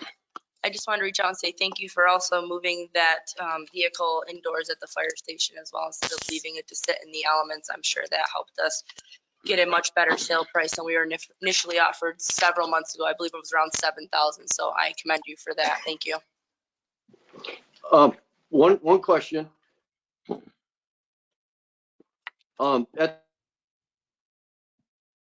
the last meeting, Chief, you said that during the staff meeting, there was some things that had to be done to the Quint before it would be purchased. What were those things? So that was actually, I think, several meetings ago when we had a different purchase offer. We had to put 5 batteries in the Quint. The batteries were completely dead. We got the parts at our cost, and DPW mechanic was able to put them in for no labor. Okay. How much were the batteries? I believe they were $125 each, so $700 roughly. I can get you the exact figures if you would like. Okay. So that we didn't actually get the same amount of money. We put money in to get money, correct? Correct, to facilitate the sale. We have to have it running in order for them to take it. Okay. Kathy, would you please call the roll? Mayor Skelly, Yes. Counselor Dilaba, Yes. Counselor Fisher, Yes. Counselor Kennedy, Yes. Counselor Powers, Yes. Counselor Reese, Yes. Counselor Scamperly. Yes. Approved. Council Reese will introduce the next item of business. This is a resolution in support of Senate Bill 4810 and Assembly Bill 5276 that allows for the taxation of state property located in the city of Ogdensburg. This was reviewed by the task force that we all appointed and referred actually from the task force to the council's review and approval or consideration. The date has been reviewed by St. Lawrence County Board Chairman and myself and double checked. It's been discussed with Senator Walczyk and obviously, but Senator Walczyk's bill and Assemblyman Gray's bill. Whereas over 60% of the value of real estate in the city of Ogdensburg is exempt from taxation, and whereas the single largest tax exempt landholder in the city of Ogdensburg is the state of New York.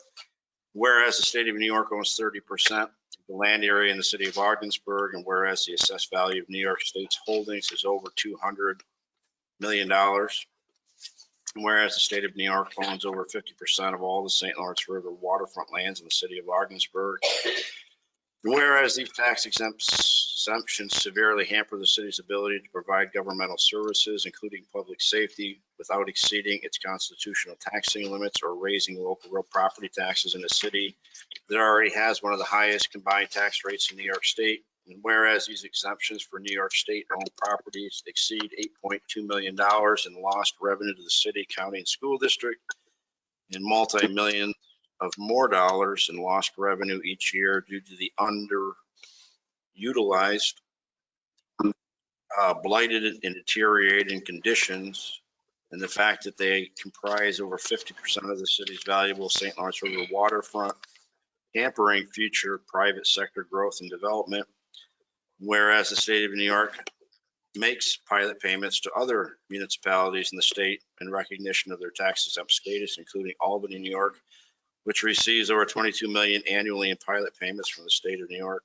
Now therefore be it resolved that the Ogdensburg City Council supports and encourages the state legislature to adopt Senate Bill 4810 and Assembly Bill 5276 during the 2023 legislative session. Be it further resolved that these pilots payments will be earmarked for public safety and other governmental functions in the city of Ogdensburg, services which are presently provided free to the state of New York at local taxpayer expense.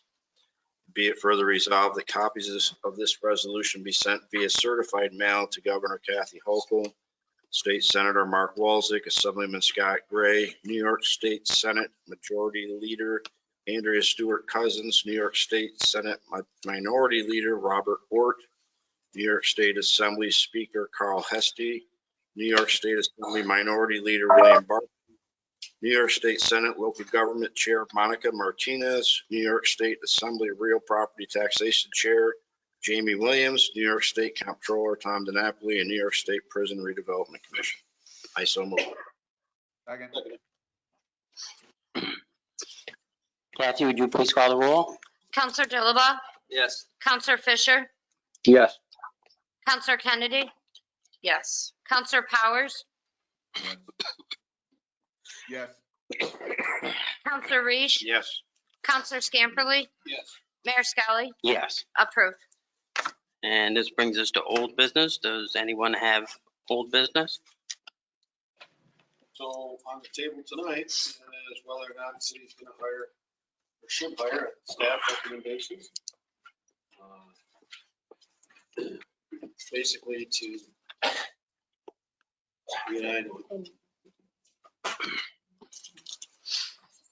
Okay.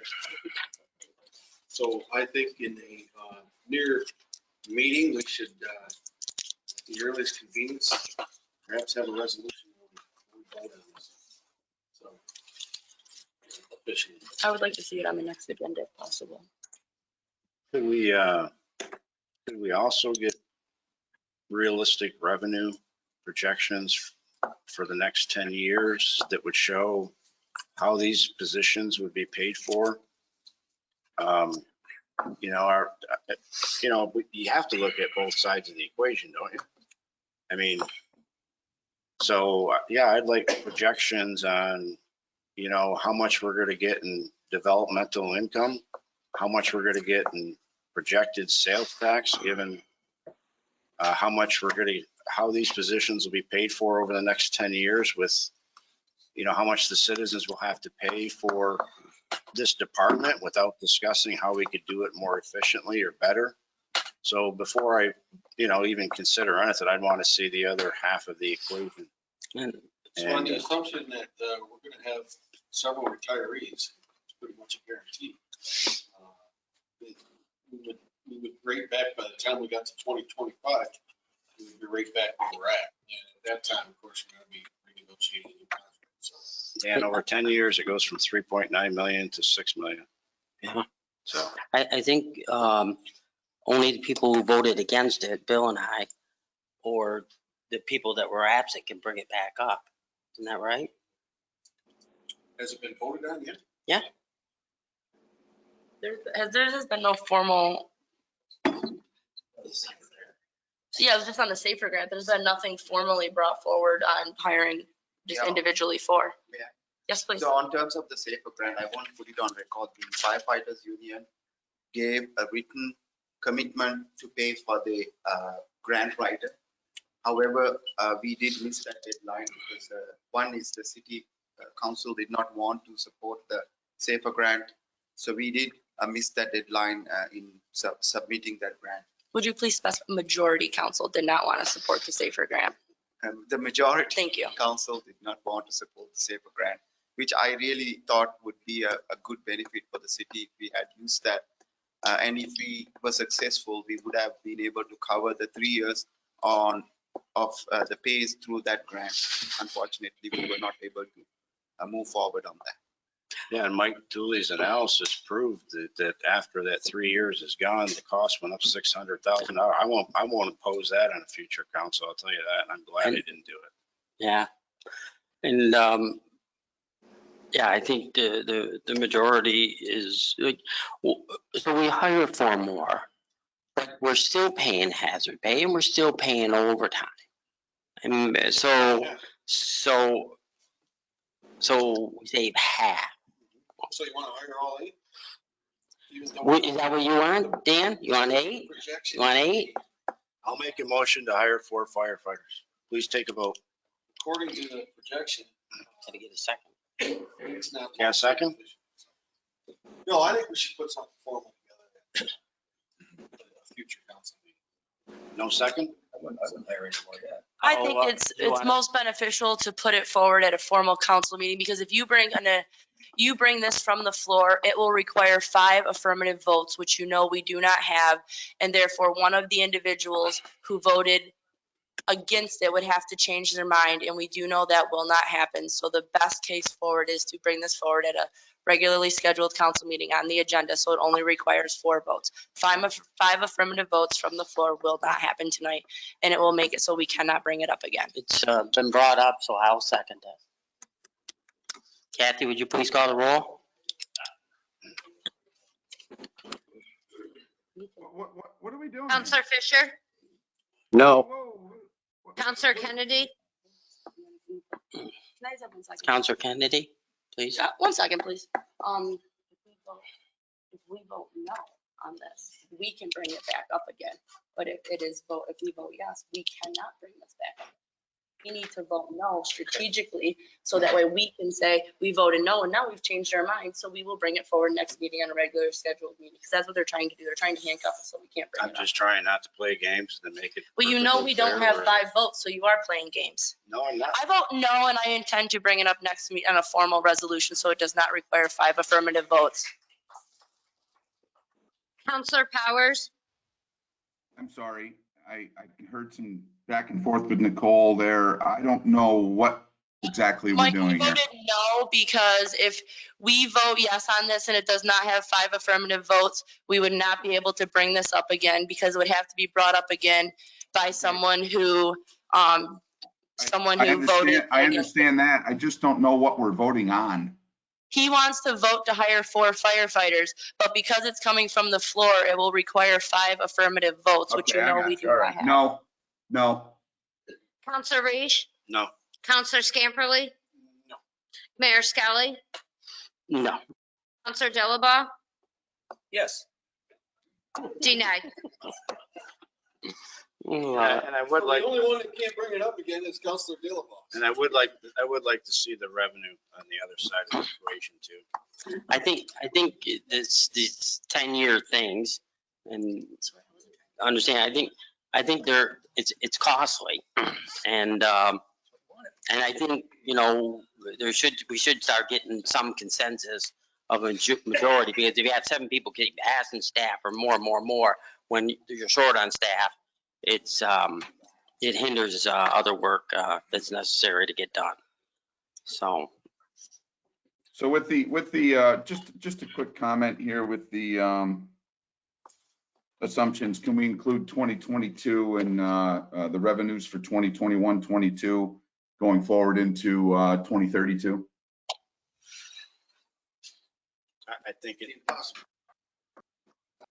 That'll give us a barometer to see what it looked like the last 2 years to adequately to give her a basis as to where we're going with economic development or anything else that we have in the hopper, to be able to, for her to be able to give us a basis of revenue. I mean, we all know that we took a wash with the sales tax and the articles. I don't think it can be done.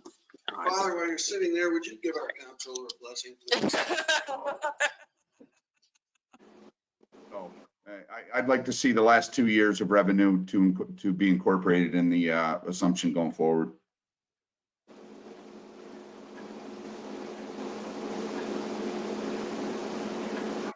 Steve, you can hear it. You got your fan running in the background, something. Are we on new business? All right. So Well, I have one for old business. The LED lights at the Kiwanis field, we talked about a conversion cost because the Kiwanis was interested in converting them to save money on the lights so they could do some more things like that, because they said that they were not included in the city's budget for that individual line item. Did we happen to get a cost on what that looks like for the Kiwanis field yet? I don't know. I don't know who it's addressed to. Does anybody chime in? No, we did, so that when that was brought up, I let you know that those lights were not eligible. To Oh, they're not. participate Right, no, I know, but in the Kiwanis, National Grid program. yeah, they will pay for them. They're just wondering what the cost would be, what the replacement cost would be if they were to have them replaced.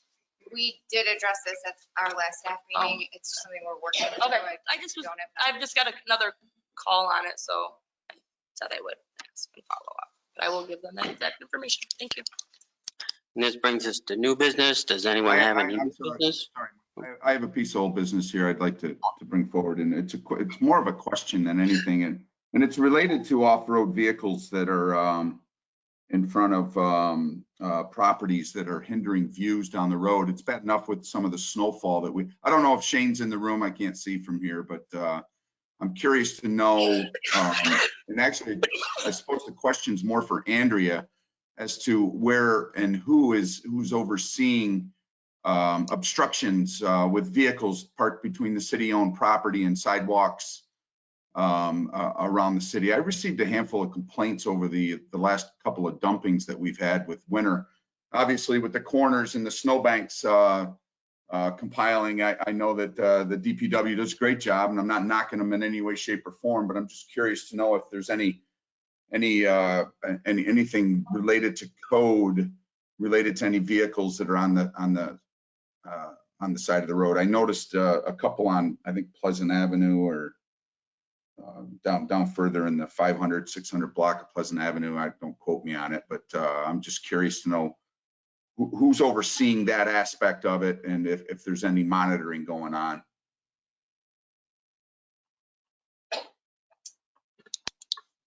It's a very popular topic. I can see lots of people jumping up to answer it.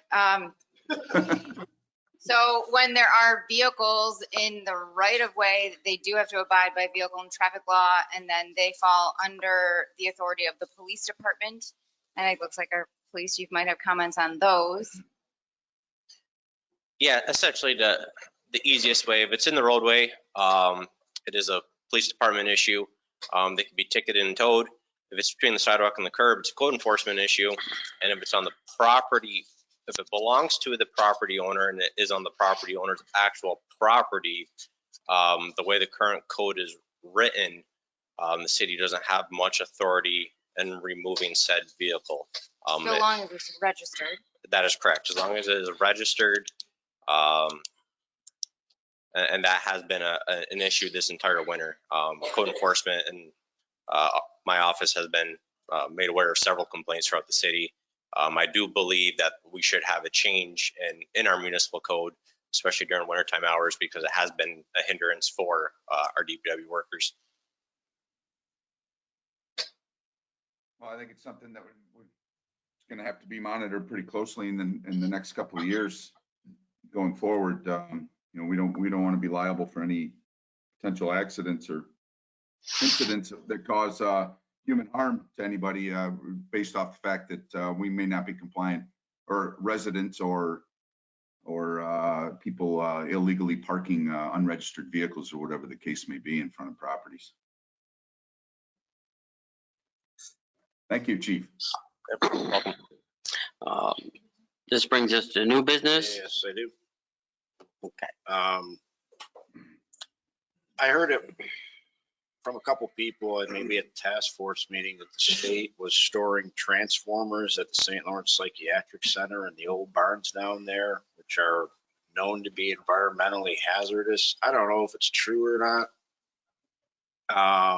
If it is, and we have knowledge of it, I would ask that someone on staff, whomever you think is appropriate, Dean, write a letter to DEC to raise our concern about that, if that is in fact the case.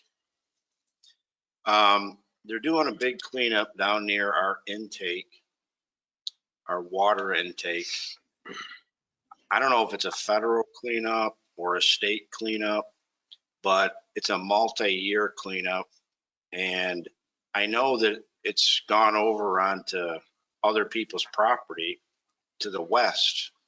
So I would have to believe that it's probably also gone over onto our property to the east where the water intake is, although I don't know that. And, you know, I mean, it is near our water intake, so has any gone into the river? So if someone could reach out on that to DEC, I would think they would want, you know, they could either respond to our concerns or come to one of our meetings to explain the project, but I just feel it's a legitimate concern. I didn't know if Angela had a chance to send out the sales tax letter requesting the top 5 or 10 sales tax payers so we can verify that we are getting our sales tax. Do you know that? I'd like to defer that question to our controller, because some of the items that you asked was not legally possible to provide. So let me ask Angela if you can kind of weigh in on it. All sales tax information is protected under the Secrecy Act provision. I've written a letter to council in September of 2022. It went to everybody at the request for similar information. The tax department will provide the comptroller of the city the listing of sales tax. However, there is an absolute prohibition about identifying any singular taxpayer within the city of Ogdensburg.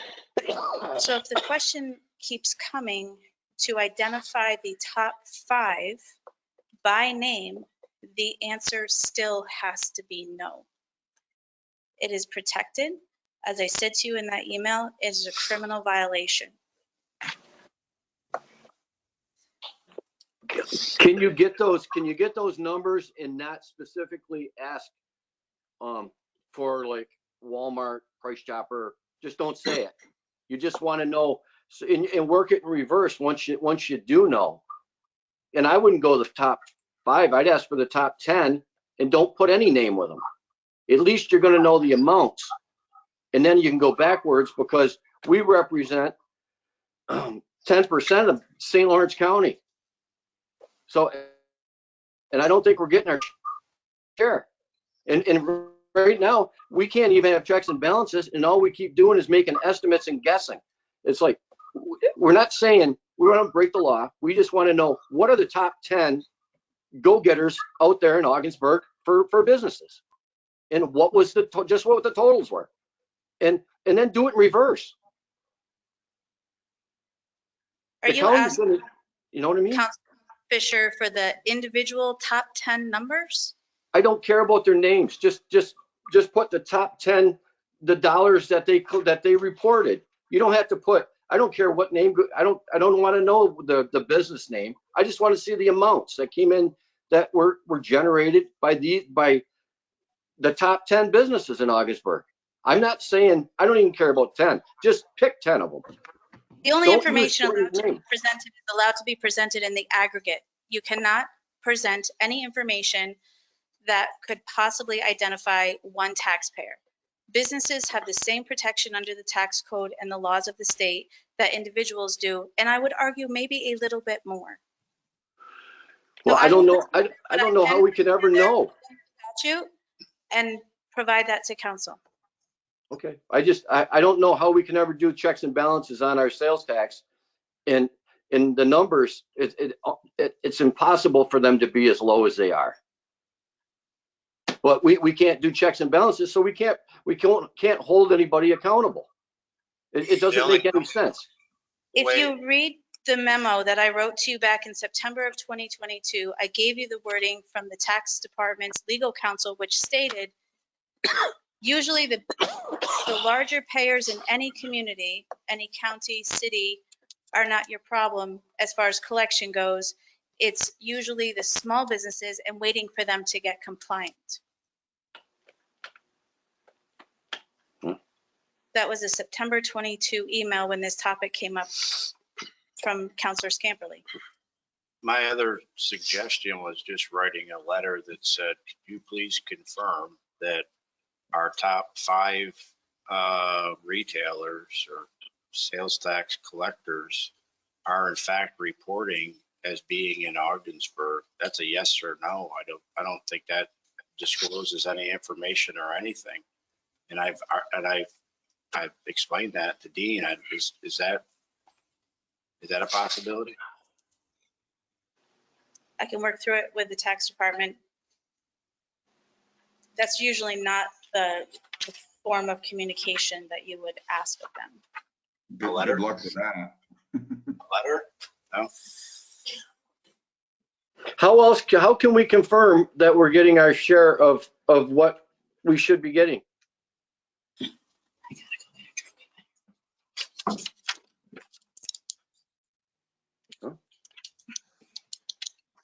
That was all I had for. I'm just working on a response to you, Councilor Fisher. Thanks. The sales tax system relies on the taxpayers reporting.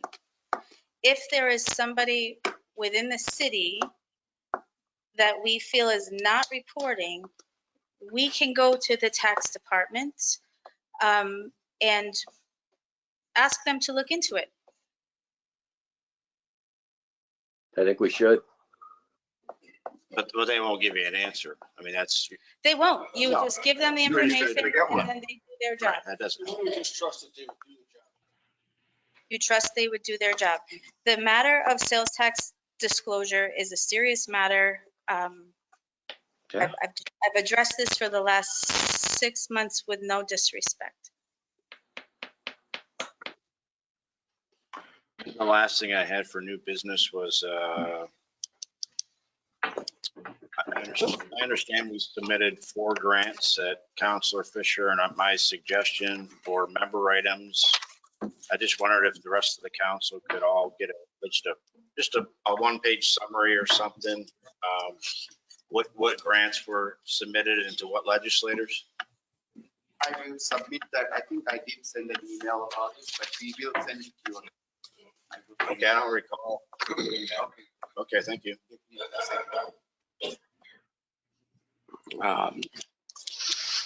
Next, we have items for discussion. And we have 2 items on. Mike, I've got one. New business? It's still new business, please. Thanks, Mike. Well, we had a lot of talk about the fire department tonight. And people came up and gave their opinions and what they thought, the citizens. But seeing that November, there's an election and there's still time to do this. I think I'd like to know I'd like to explore amending C-42A of the city charter to mandate a combined fire department, kind of a hybrid with volunteers and with paid. Because this would trigger a public hearing and then a mandatory referendum to the voters. And I think, listening tonight, I think it's time that it's put on a ballot and let the voters, let them choose. And I'll go with whatever comes out of it. I honestly believe it's time for that, and let's listen to all the people. Is there even a consensus to something like that for the next meeting? I think yes, I like it, Steve. Well, I think you're going to run into a host of hurdles. One is the city being a city, and more importantly, ultimately, it would have to be agreed upon by the fire department, and to be able to get that through in a probably short fashion. You're looking to get this done. It would require quite a bit of time, and it's not that I'd be opposed to it in any way, shape, or form, but I'm wondering if the Department of State would approve such a charter amendment, knowing that the conversation with the firefighters is at a standstill. Yeah, it's in the works at 27. Well, I think let the people do it. I think it's, let the people speak. If we're not afraid of what they're going to say, let's hear it from the voters. What would a referendum run us roughly? What would it cost the city for us to be able to put out a mailing and a referendum of something of that nature, to be able to put it on the ballot come November? I was just pushing to see if it could get on the ballot, and it can. So I didn't get the actual dollars numbers, but I'm sure we can work through that, Mike. Don't you think that the people have a right to speak, right? I'm not negating what you're saying. I'm just asking questions here. I'm not negating what you're saying. So okay. You relax a little bit. I'm not negating it. I'm not saying that it's, I'm just looking at it from a policy standpoint and wondering whether or not it would be able to, whether or not we would be able to get that done by November to be able to have it back on the ballot. And I'm sure there's a time frame we'll need to go through the Board of Elections in order to be able to put that on the ballot. Okay. We are in March. We're in March. Thanks for bringing that up. It is time sensitive, Mike. So I think, can we get a consensus to at least give the direction to the city manager to at least get this moving? Yeah, on that subject, a written opinion will be presented to us by the 27th by the council, because I did have a preliminary discussion with him about this. So there are several provisions that we need to, whatever we do, we have to have the firefighter union also support that.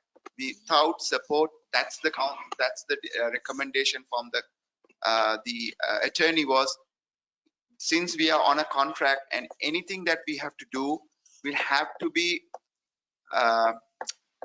have a consensus or an agreement from the firefighter union to move forward. I do not want to go beyond that to elaborate it, but I will have a written opinion ready for you for the 27th meeting. Okay. that's fine, because actually the council has the ability to change the charter, and it does trigger these two things. So one way or the other, it can get on a ballot. It's in November. So there's really no reason it not be on the ballot. Is there a consensus of council? I have a pretty good idea how our community feels already. I don't. You don't need to know? Like to hear the Of attorney. course I need it. I have, like I just said, I just told you, I have a really good idea as to how the city and the citizens feel. Okay. Really good. And I don't see too many people that are calling in or going to the microphone in support of not bringing the firefighters back up to save the city coffers some money. And the way that the firefighters in the early stages of your tenure, the police department came under attack. So with that being said, I have a good idea as to where the city and the citizens sit. A very good idea. And I could care less either way, quite frankly, because I'm pretty confident in how the result will come out. Okay. Just don't want it to be an expense So I to the take city. that's a no? You just got to be Well, louder than that. I wanted to say is I want to avoid another lawsuit again going against this. Honestly, that's the bottom line. I would want to wait for a written opinion from the council on legal counsel on this. And in the best interest of the city, I want to avoid another lawsuit on this. Thank you. Just grandstand.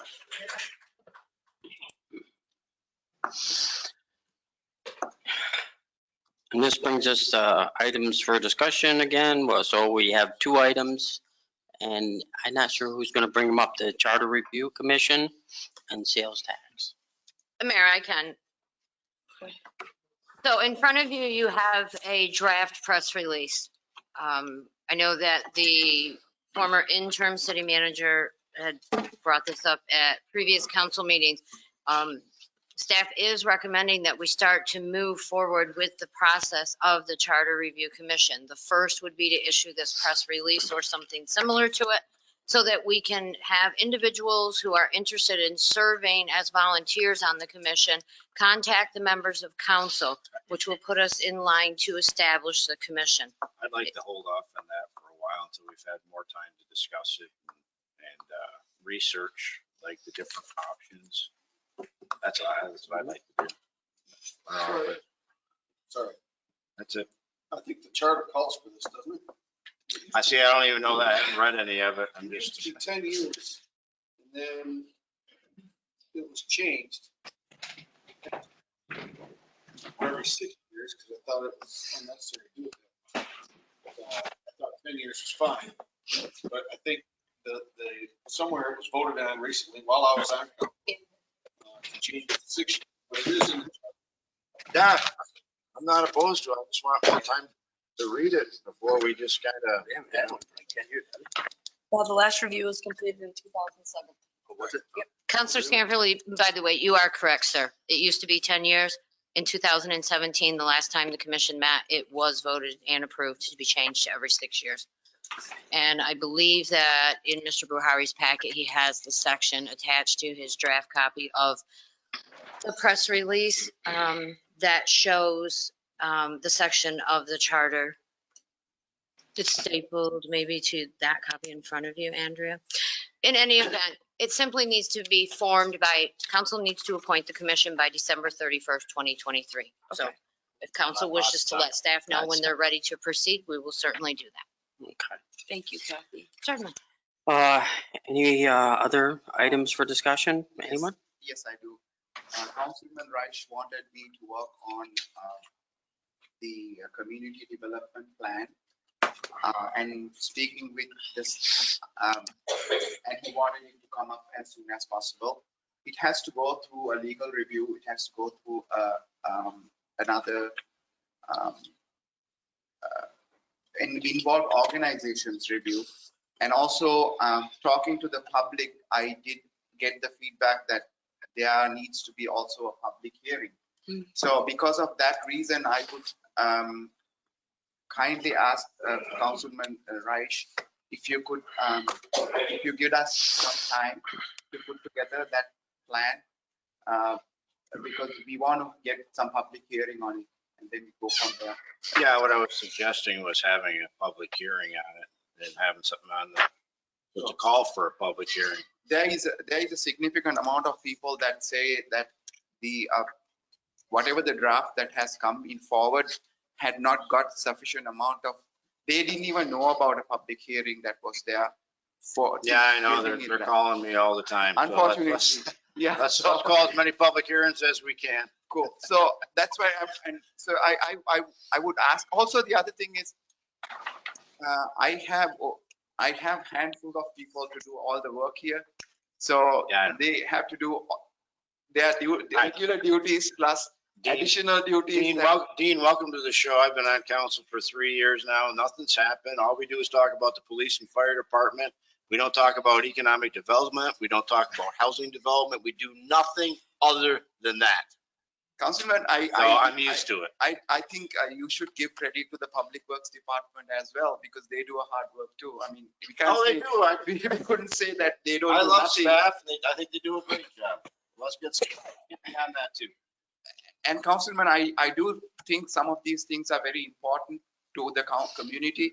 But in terms of the, building a master plan, like community development plan, needs a greater input from the chambers, for example, the other commissions that's there. So I think that speaking to those commissions, they say that they had not given any input to it. So if you could please. My understanding is they met with everybody, but probably not. I know you're getting your information from different locations. You know what? Hopefully we'll have it done by the end of the year and we'll say we accomplished something. I will have it as soon as possible. Thank you, Dave. I won't wait till the end of the year. Pretty much middle of the year. Thanks, Dave. Thank you. Okay, this, Mike, I just have one comment for items for discussion, and it was discussed earlier, and it was in relation to some of the negotiations going back, not to regurgitate John, the IAFF here, but going back and forth with former city manager Steve Jelly, there were conversations at that podium as I pulled up my notes to look, and he was very vague in any negotiations he had with the IAFF. And he did say that talks were ongoing. He said it numerous times in that chamber, that talks were ongoing. Yet the word he used most, which I have written down 4 times in 3 months, is nothing feasible, was what he said. So nothing was ever really shared with us. He would go, and this is Mike Powers' opinion only, he would talk and talk and talk and talk and talk, almost to the point where he lost you. And then ultimately, that's where some of those discussions ended, because none of it was really ever vetted. We never went into session to discuss it because, quite frankly, it wasn't a topic to be entertained by, and no disrespect, by the majority. But that's just the reality. Those conversations were had. He never went into details. And I recall Councilor Scamperly sending an email. I'm sorry, hang on. Councilor Scamperly sent an email asking for some of that content. One other, I'd like to ask if the city controller would like to discuss about March to April tax collections. Sure, I can review. Sorry. You're fine, thank you. I did put together the rolling 12-month of collections of sales tax. You can see for January, we collected 189,000. In February, where the chart ends, we collected $280,000. This was prepared for a council meeting that was to happen a week ago. So the March numbers were not included, but I do have those. March sales tax we received from the state directly was $174,792. That means we would be due from St. Lawrence County $58,264 for total collection for the month of March of approximately $233,000.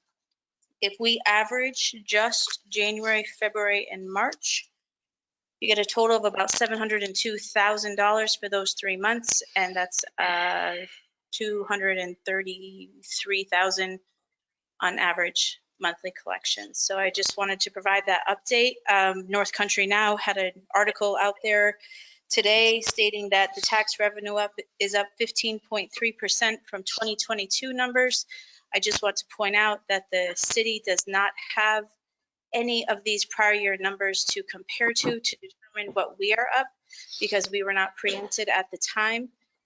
New York State Comptroller DiNapoli also is quoted as saying, quote, future collections may not grow at such a fast pace.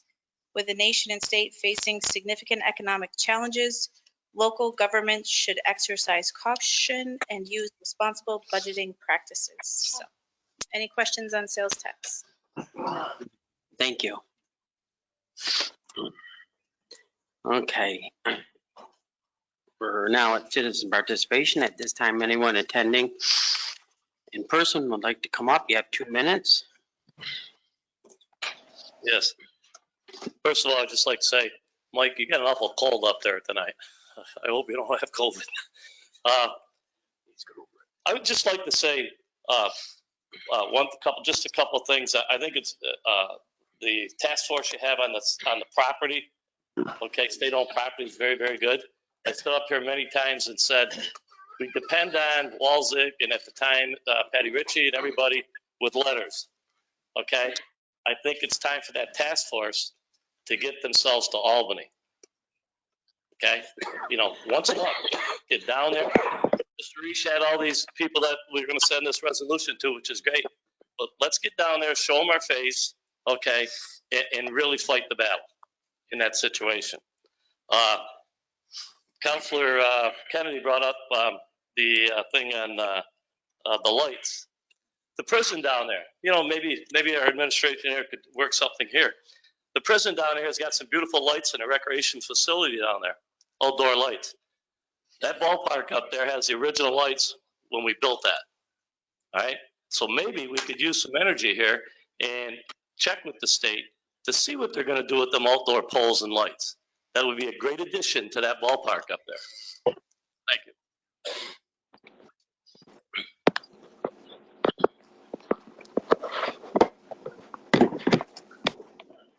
Good evening, Mike Tooley again.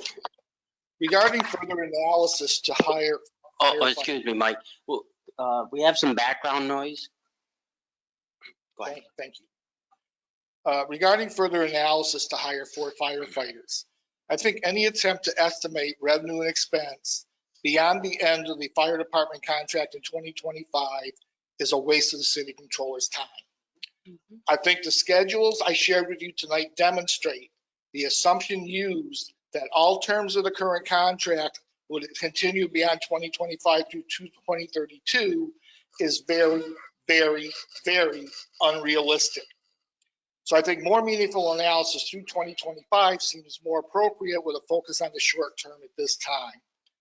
And then also, before action is taken by council, I think the city manager should express his opinion on or make the recommendation for the hire of 4 firefighters. Thank you. Is there anyone else? Is there anyone attend? Oh. Thank you, Valerie Sylvie again. As I listened to the discussion about the cost projections and expense of potentially hiring the 4 firefighters, as you all know, full disclosure, I am a firefighter's wife. However, I will tell you that the amount of overtime my husband has worked yes, the financial benefit, I won't disagree, is great, but the personal cost to our family is, I would give the money back. I truly would. I would rather have him home. I would rather have him spending time with our son, working on our race boats, pursuing things that our family enjoys. With that being said, I don't know that it's fair, for lack of a better word, to ask for 10-year revenue projections or cost projections solely in relation to the firefighters. Is the council going to ask for revenue projections for the next 10 years every time you want to hire someone for City Hall? Whether it's a secretary or an assistant, are you going to ask for cost projections and revenue projections for the next 10 years for every new police officer or every new employee for DPW? What about your summer hires? Are we going to ask for cost projections and revenue projections before we hire those folks? I mean, where does the buck stop there? Is that going to apply to every single department? As a citizen, I would like to know. And with that being said, if that's not going to be the case and we're not going to apply those rules to every department, then does that bias against the fire department? You're going to treat the fire department differently than you treat everybody else? I don't know. In Mr. Chief Stahl asking to hire 4 men, in essence, he's basically saying they want to bring the fire department back to 20 firefighters, 5 men per shift, which is contractually what the city is obligated to staff them at. This is the same thing that the arbitrator ruled in binding arbitration. And the comptroller said we can do that at cost savings. If there was to be a vote for a combined fire department, I can't see how that would be a bad thing. But what is the city going to do? What is your plan as a council? If there is a referendum and the city approves and says we would like a combined department, then what are you going to do if you only have 13 firefighters because you cut the department again and the volunteers don't come forward? What are you going to do if you get 20 volunteers, but only 4 of them can pass the necessary physical tests to be a firefighter? Who's going to pay for the volunteers training? Does the volunteer pay for them or is the city going to pay for them? There's a lot more homework to be done than just what it's going to cost to employ 4 firefighters, especially if you want to consider a combined department. There's a lot more homework that you need to do in terms of that suggestion. I'm not saying it's a bad suggestion. I'm not saying it's a bad idea. But do your homework. Thank you. Is there anyone else?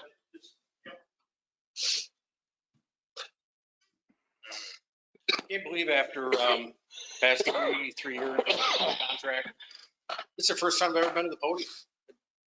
Kind of weird, because I am a loudmouth, people know that. First of all, I'd like to say, okay, Joe Sobey, 930 Hasbrook Street, taxpayer, vice president of the IFF local union. I'd love to thank Chief Stahl and Angela, for all their work putting this presentation together. Mayor, you say we are a big family. You say that we are strapped for cash. There's coupons right here. Use them. Thank you.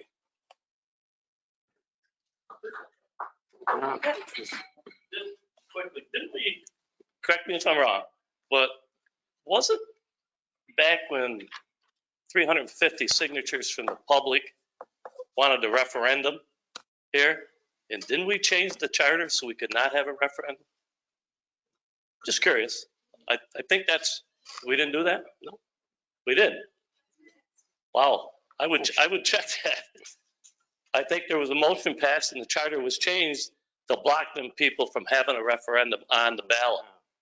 Think back, check your notes back there. Anyone attending remotely?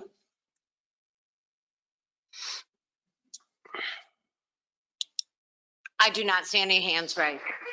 Okay, we do not need have a need for executive session, so I will make a motion to adjourn. All in favor? Aye. Opposed? Adjourned.